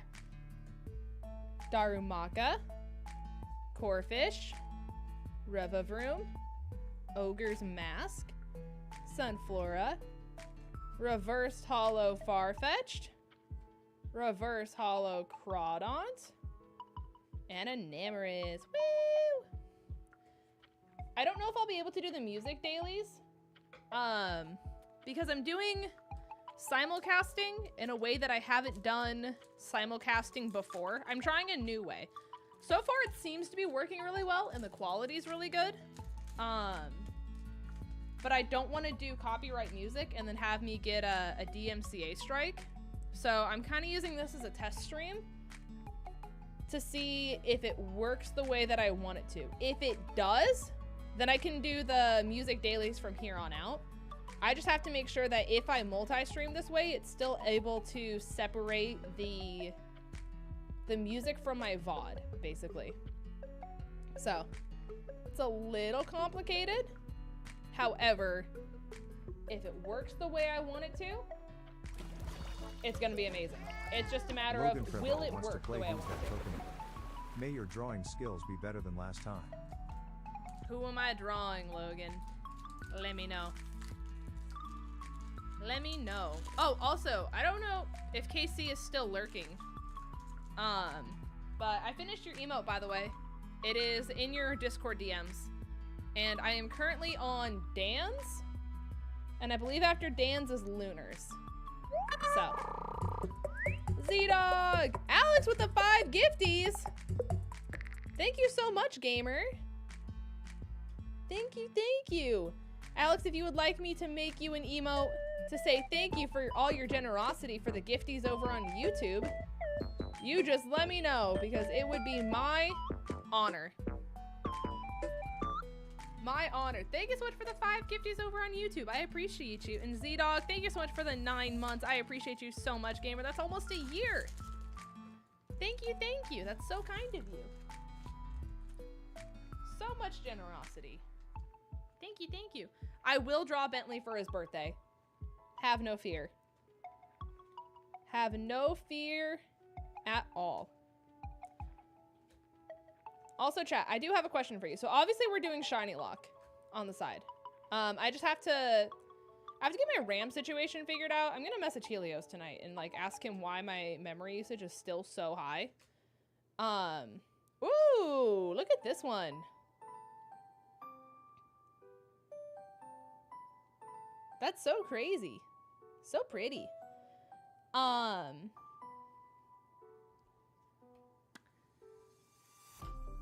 my train of thought. So obviously we're doing Shiny Lock. What do you guys want on the channel for live stream content that's like Pokemon related that's not Shiny Lock? Like, do you guys want shiny hunting? Do you guys want me to find more like one-shot, like mystery dungeon story things? I'm gonna try to only do one Nuzlocke at a time, because otherwise I can't balance them very well.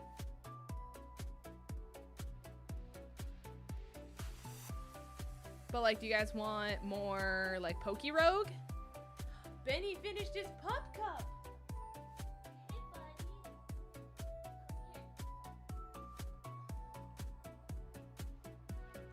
It's your birthday, boy. It's the birthday, boy. We love him. We love him so much. It's the little guy.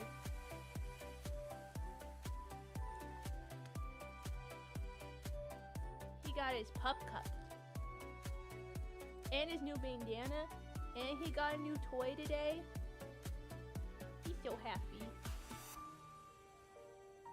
Also, hi, Vandy. Welcome to this stream.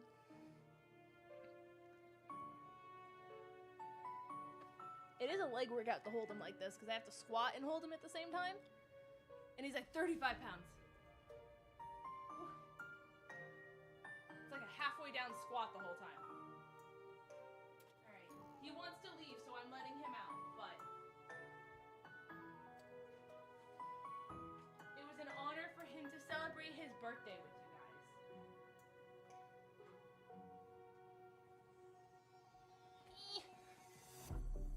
Okay.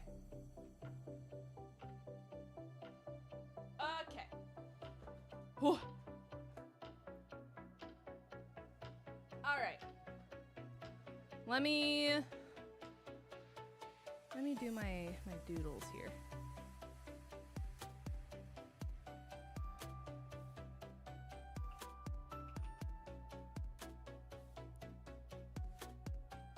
I also have to make sure that my memory is okay, because I don't want to overload here.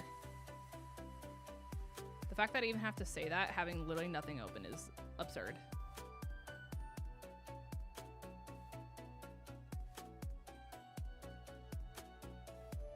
What am I at right now? 97! Let's go! Okay. It's not a good thing, Chad. It's so obnoxious. Okay. If I go here. Okay, we're good. We're good. Let me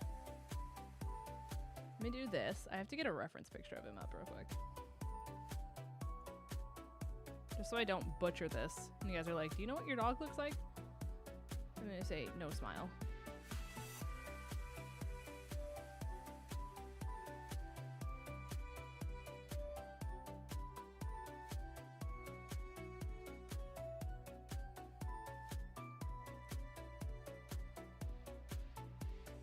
Okay.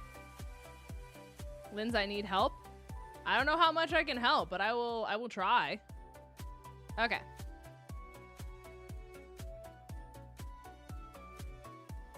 Can I make this like not dark red? I kind of just need like a dark brown.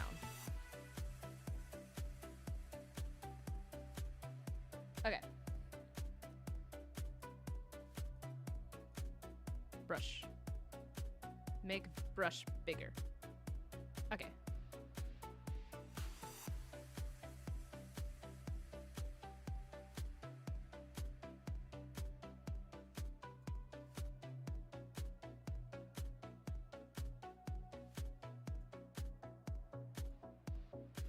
And then this here kind of droops a little bit.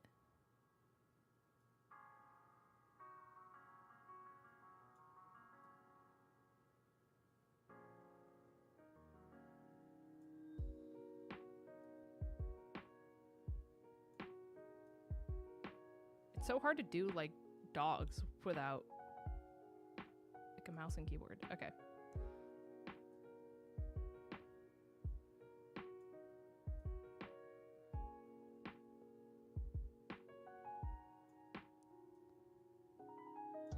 Gonna meet the girlfriend's parents for the first time this weekend, and I'm nervous AF. Dad is a pretty wealthy business owner, and mom is a pretty well-known painter. Well, if it's any consolation, I felt the same way meeting Vandy's parents because I don't come from money at all. And not to say that he does, but there's a very big difference between like how I grew up and how he grew up. And so all I can say is that as long as you're a genuine person and they can tell that you care about the other person, then that's really all that matters. Because at the end of the day, it doesn't matter like how much money you have, right? It doesn't matter where you came from. It doesn't matter like any of that kind of stuff. At the end of the day, what any parent wants for their son or daughter, or however that person chooses to identify themselves, is they just want that person to feel loved and cared for, you know? And if for some reason they choose to value any of those things, then that's like not really a person whose family you want in your life anyways, respectfully, you know? And like I've been in relationships too where like I was not vibing with the parents and just the way that they like were kind of handling things and just the way they saw the world and everything that goes on in the world was just very out of touch, is what I will say. And, you know,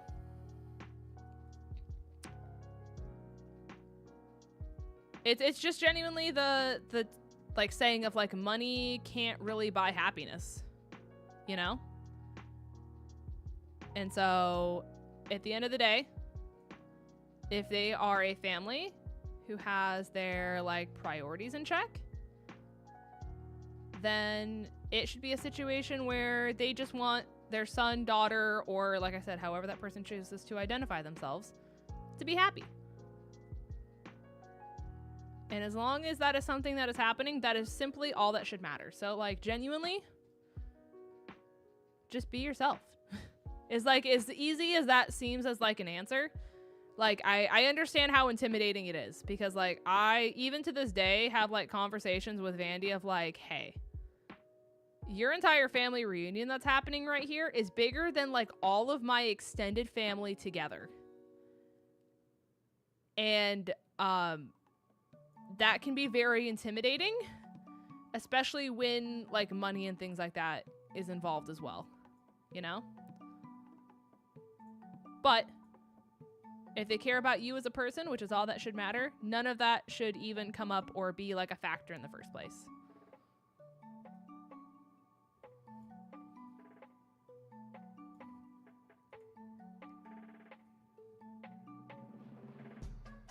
So, like I said, I know it's a lot easier, like, said than done, but as someone who's like somewhat kind of roughly, like not really, but also at the same time, yes, in your shoes, I can tell you that it's not so scary.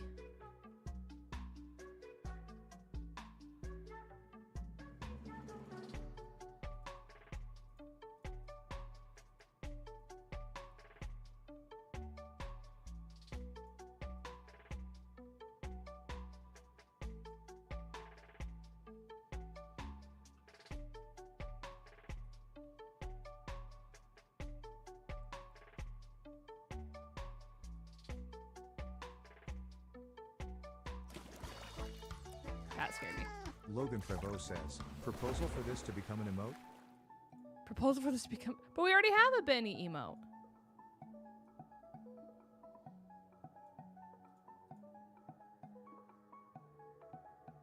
I'm also not going to do one that I made in MS Paint as an emote.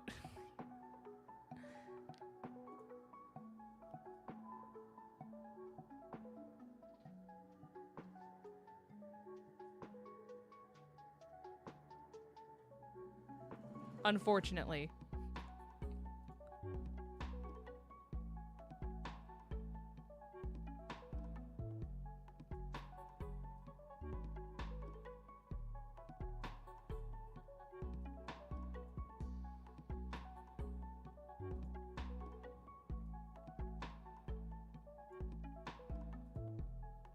Another Benny emote? Listen.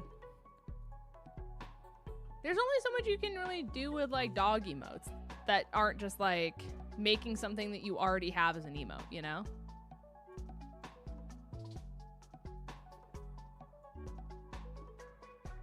Here you go.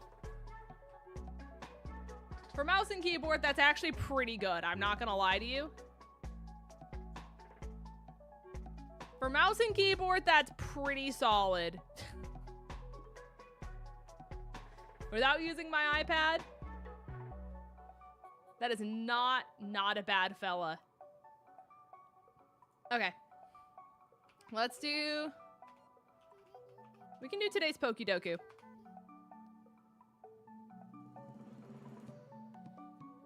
Okay. There we go. Oh, we have 2 chats on this screen.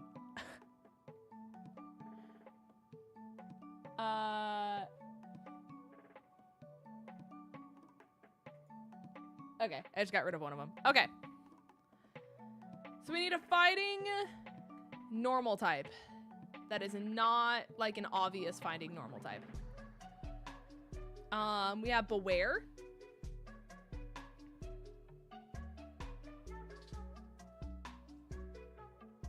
Who else is fighting normal? Is it just Stuffle and Beware? Also, hi, Jess. Not as obvious as Diggersby? I thought Diggersby was normal ground. Am I wrong? Am I just wrong about my Gen 5? And I just thought it was ground this entire time when it's fighting? It is ground? Okay. No, you're valid. You're valid. Oh, it's Gen 6, Lamau. Sorry, Jai. I'm tired.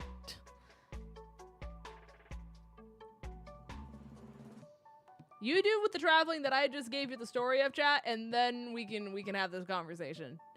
My brain is in Saturn's orbit right now. Okay. Is Kubfu normal fighting?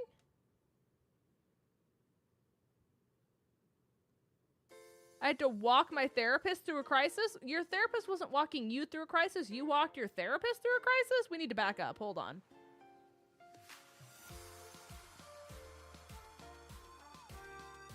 Stuffle's Gen 7. I did know Stuffle was Gen 7. I'm asking if Kubfu is fighting normal.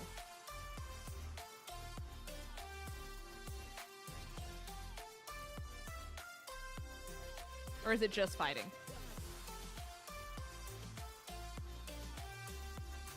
The wear line is the only one. She had a very bad day.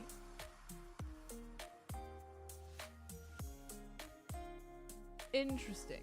I had to fly from Syracuse to Philadelphia to Charlotte to Seattle in one day a few years back. Yeah, it's a time. It's a time for sure. Yeah, we can do Stuffle.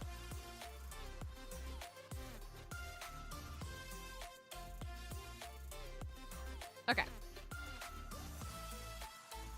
We need Ghost normal. Ghost normal, chat.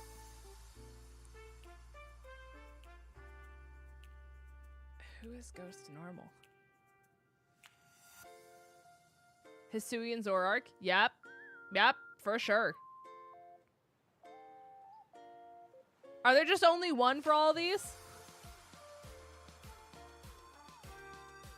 Do they just hate us?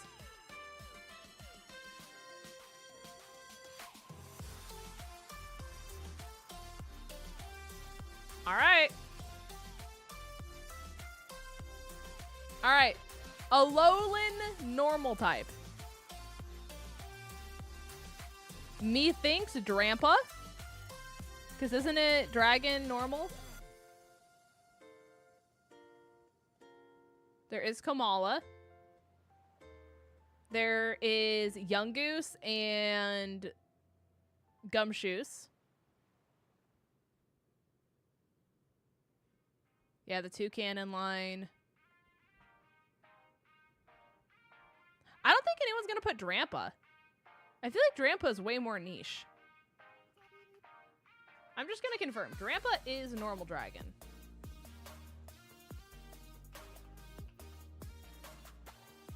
Drampa is normal dragon. Okay. 11.7. We're cooking. Okay. Poison fighting.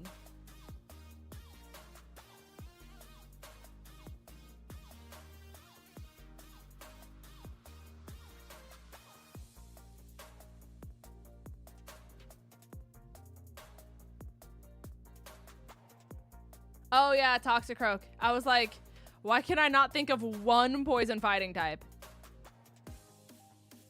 Is 𝗖𝗎𝗄𝗓𝚐𝚐𝚗𝚍? Hold on, I'm verifying. It is 𝗖𝗎𝗄𝗓𝚐𝚐𝚗𝚍. Ooh, whatever that legendary from Scarvy is. Oh, the monk. Is it 𝗘𝗑𝗑𝗘 probably? Yes, 𝗘𝗑𝗑𝗘. Okay, so we have 𝗘𝗑𝗑𝗘, Croagunk, Toxicroak, 𝗖𝗎𝗄𝗓𝚐𝚐𝚗𝚍. Which one do we want to do?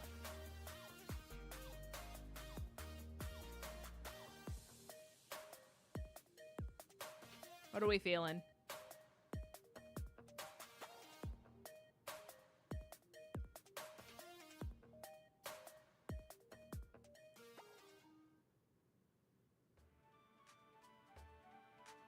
I see a lot of 𝗘𝗑𝗑𝗘 and a lot of Sneasel. I'm just gonna go eeny, meeny, miny, moe, catch a tiger by his toe. My mom said to pick the very best one, and you are it. 𝗘𝗑𝗑𝗘.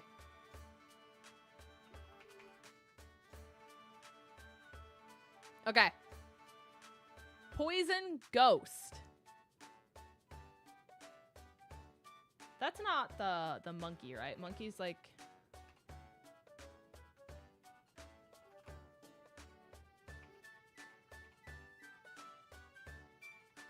Why is this not...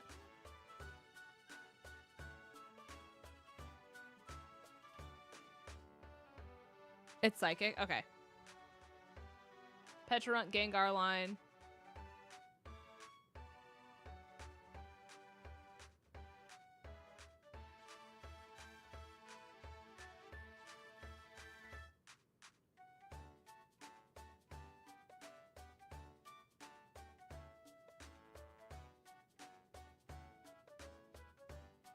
Do you guys want to do Petrarunt or do you want to do like Haunter? Just because I feel like people are gonna either go like Gengar or Ghastly.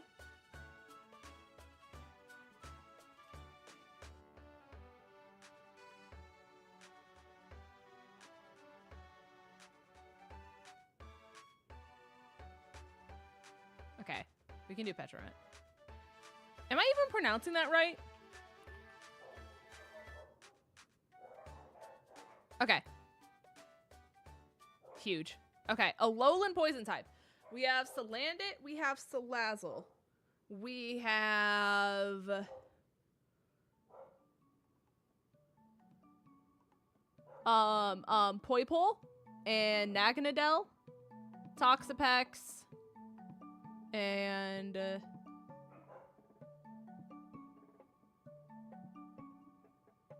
oh yeah, 𝗏𝗏𝗏𝚘𝚑𝚑 is Poison Rock. A lowland Muck, true.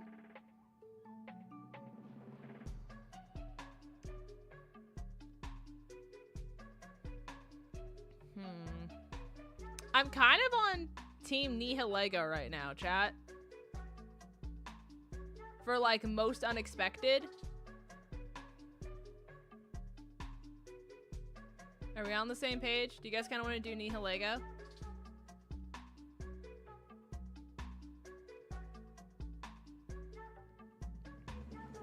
Have a good night, Jay.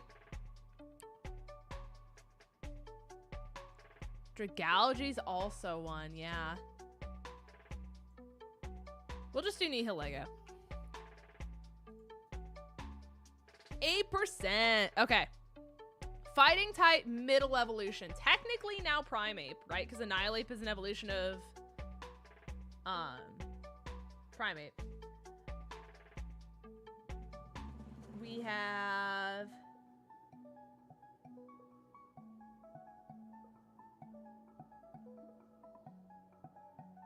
Machoke. We have Monferno.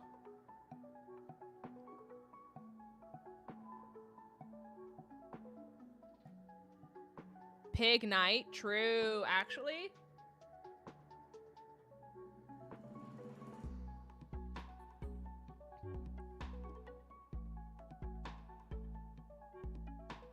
Do you guys want to do Primeape?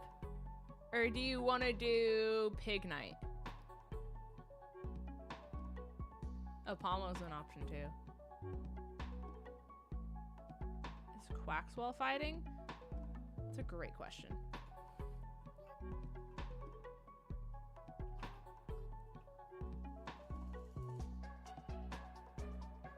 Quaxwell is just water.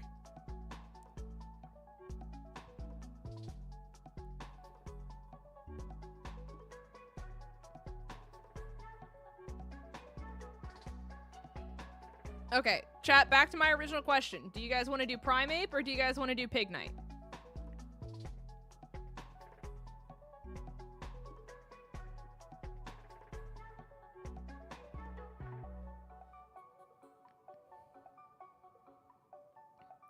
Primeape, Primeape, Primeape. Primeape. All right, Primeape.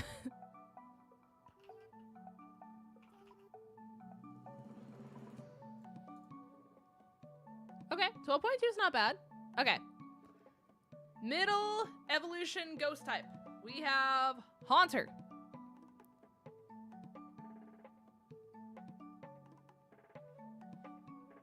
So many of them are 2-stage.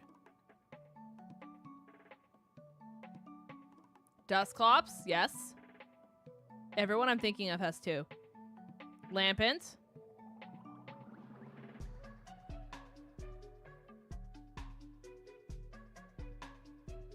Dracloak.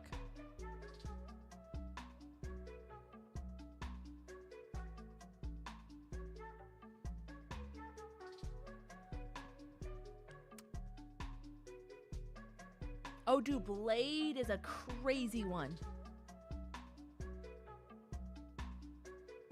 Honestly, I really want to go do Blade. I feel like people forget it's Ghost.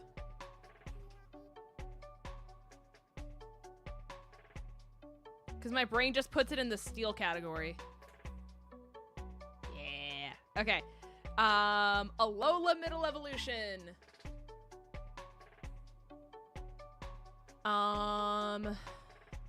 There's not a lot of 3-stage evolutions in Alola. You obviously have your starters. You have the bird.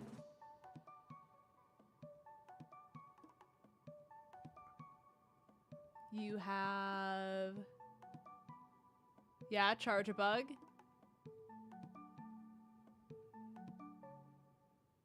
Hakamo-O. Tech chat, can we count Cosmoem? Does Cosmoem technically count here?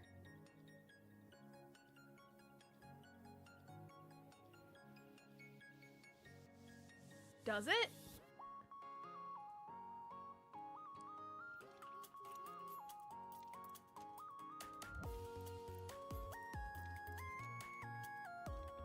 Yeah, according to this, it's a middle stage.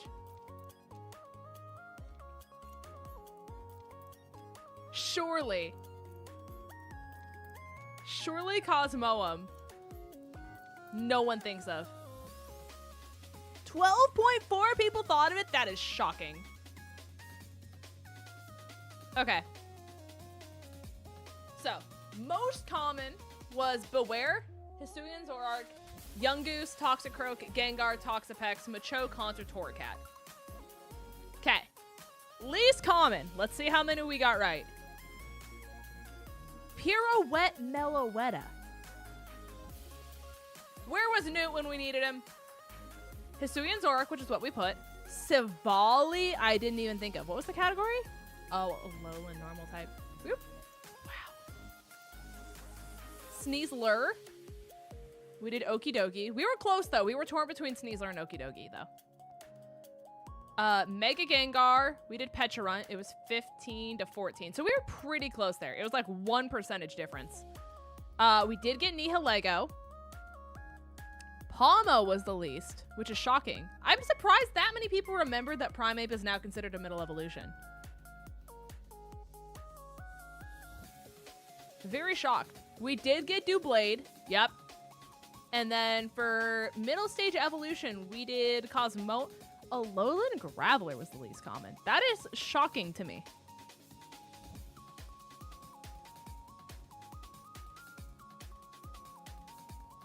Because I'm not going to lie to you, chat. I thought I, like, struck gold when I thought of Cosmoem. I thought I struck gold. I mean, we still did really well, though. The most unique score was 123. We were at 155. So we did really solid, to be honest with you guys. That one was really good. Okay.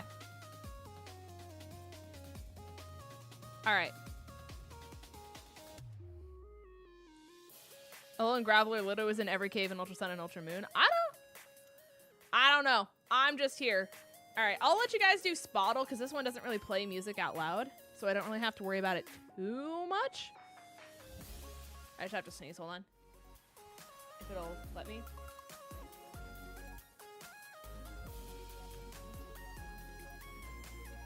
Oh my gosh, I'm stuck in the sneeze. There we go. Woo! Okay. Alrighty. We're here with Spottle. Chat, thank you for the blessies. I appreciate you. Alrighty. Chatteroni and cheese. Give me an artist. Any musical artist from anywhere in the world. One Direction was the first one I saw. All right. Lethal Wolf with the $5. Thank you so much. I appreciate you, gamer. Thank you for the $5 donation. So kind of you. I appreciate you so much. Okay. We need a male artist that debuted after 2011. That is not pop, not from the UK. So someone give me like a rock artist, a country artist. Kanye West was before 2011, unfortunately. Bad Bunny? We can do Bad Bunny.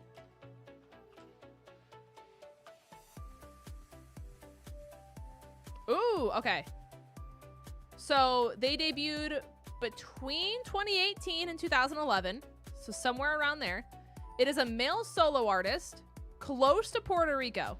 In that relative area. But it is not Latin and not pop.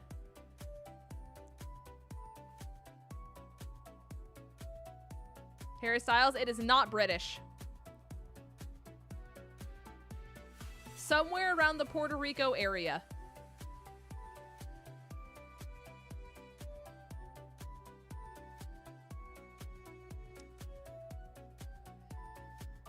Trying to think. I don't know a lot of artists from that general area.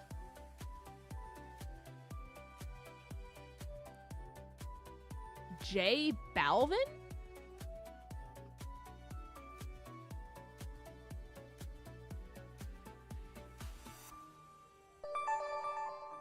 Thanks so much again for the 5. Just because.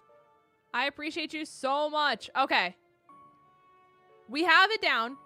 It is 2012. It is a male solo artist who debuted in 2012. Not from Colombia. It is also not a Latin artist.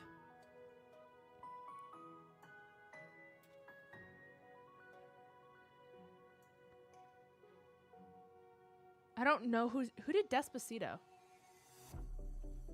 Who sang Despacito?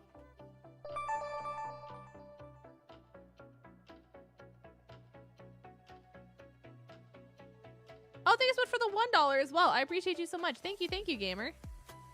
Wasn't that after 2012? Yes, Despacito came out later. We were just looking for who the artist was. However, the artist is from Puerto Rico. So I think that immediately does not allow him to be an option, because we already guessed someone who is Puerto Rican. That is true. We didn't guess someone in America. I think Pitbull's under the pop category. I've tried it before. We can put it here just to see if it, like, what it tells us for America. Okay, they are American. Okay, we need an American male solo artist. That is not pop, not Latin.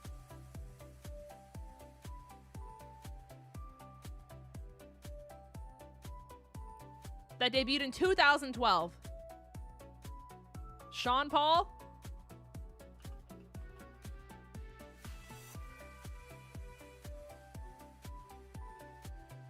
Tragic.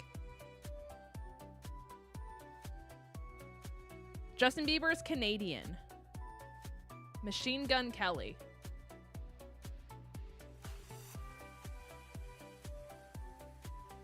Yeah, actually? Okay, go crazy.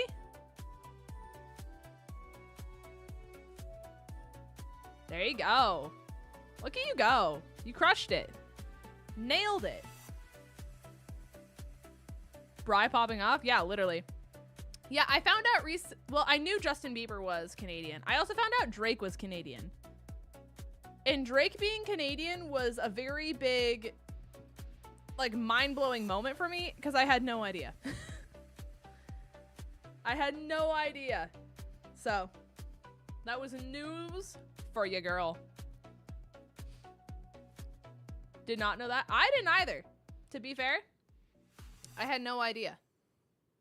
So, I don't know. Yeah, I also thought Drake was American, but I feel like Bieber gives off American. I think it was because, like, truthfully, he was forced to grow up so fast. You know, he got famous, like, at the age that most people shouldn't be famous at.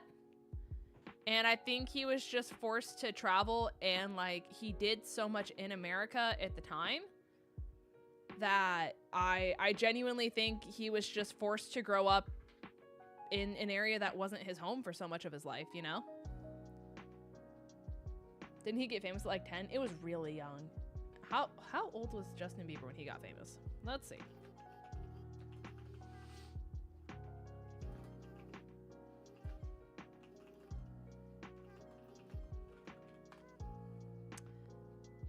Justin Bieber is a Canadian pop star who was signed by Scooter Braun when he was 13 years old. Scooter Braun, the villain. The villain. Also, hi, Gabby. Welcome to the stream. Hello, hello, gamer. Scooter Braun is a throwback. Scooter Braun is the villain of all pop stars. We hate Scooter. Yucky. Yucky. He was hyped for Gypsy Rose's pregnancy. I'm not gonna lie. I'm very confused to this entire timeline. Because, correct me if I'm wrong, but she was in jail, got out of jail, was with her husband, divorced her husband, and is now pregnant with another guy's baby that's not her husband. If I'm correct? And, like, all the power to her. I'm not here to tell her how to live her life in any way, shape, or form, especially considering I don't have all the information. But I'm just very confused as to how the timeline has timelined in this way. Because it's one thing to date another guy, it's another thing to be pregnant with another guy's baby that fast after a divorce. I have no idea, Austin. I had no idea who she was until it was, like, told that she was getting released from prison. And then, even then, I didn't look anything up about her. I just knew that she was released. And everyone was, like, excited for her release. So that's about all I got, unfortunately. Unfortunately, but yeah, I know nothing. I know nothing. But chat, I do think I am going to go ahead and call it a stream here. Thank you guys so much for just hanging out with me. I'm just trying to ease myself into everything. I didn't want to push myself too hard for this being like my first stream back, especially considering I had to close last night and everything like that. I am going to try to be doing a few more like afternoon streams because I've been having a lot of closing shifts recently and I still want to be able to stream for you guys.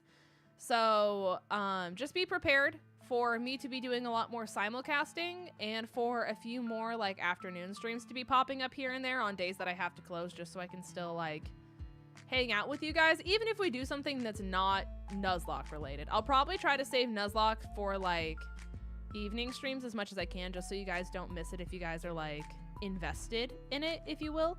But we have Wuthering Waves, we have Star Rail, we have Pokerogue, we can really do a lot of different things. But like we just do the dailies. Exactly. So just keep your eyes open and don't be alarmed if you see a lot more of them than you have in the past. I just don't really have that much control over my schedule, and I know with how much we've been traveling recently that I'm just trying to get you guys as much like content again as humanly possible before we leave for Worlds in about a month. So thank you guys so much for all the love. Shout out once again to the anonymous donator who was generous enough to donate $200. Like I said, you genuinely have no idea how much that means to me and just my ability to exist and not be stressed, and how much that means, especially after how horrible 4th of July was, for how understaffed we were at that moment, and the fact that nobody tipped us for the chaos that we went through, for lack of better words. But it really does mean the entire world, like so beyond generous. I cannot even imagine the generosity that, just the thought process of like, hey, I have $200 extra, let me donate it to this random person on the internet. That means a lot to be that person on the internet that you chose to do that to, is just really what I'm trying to say here. But I hope you guys all have a wonderful rest of your night. Please take care of you guys yourself, because as I say before, but I haven't had a chance to tell you guys in a while, there's only one of you guys and nobody can ever replace you guys. And so you guys doing the self-care in order to get yourself through the week, in order to get yourself to the weekend where hopefully you guys can relax and hang out and spend time with your friends and family, or even just like in a Discord call with the people who distract you from life, is very important. And you can't get to that weekend without taking care of yourself. So be sure to hydrate, eat your snacks, you know, listen to your doctors if you're supposed to be taking your vitamins and minerals and medicines and all that kind of stuff. But I hope you guys all have a wonderful rest of your night. Take care of yourself, and I will see you guys on Friday, because I close tomorrow unless I do an afternoon stream tomorrow. But have a good night, everyone. Goodbye.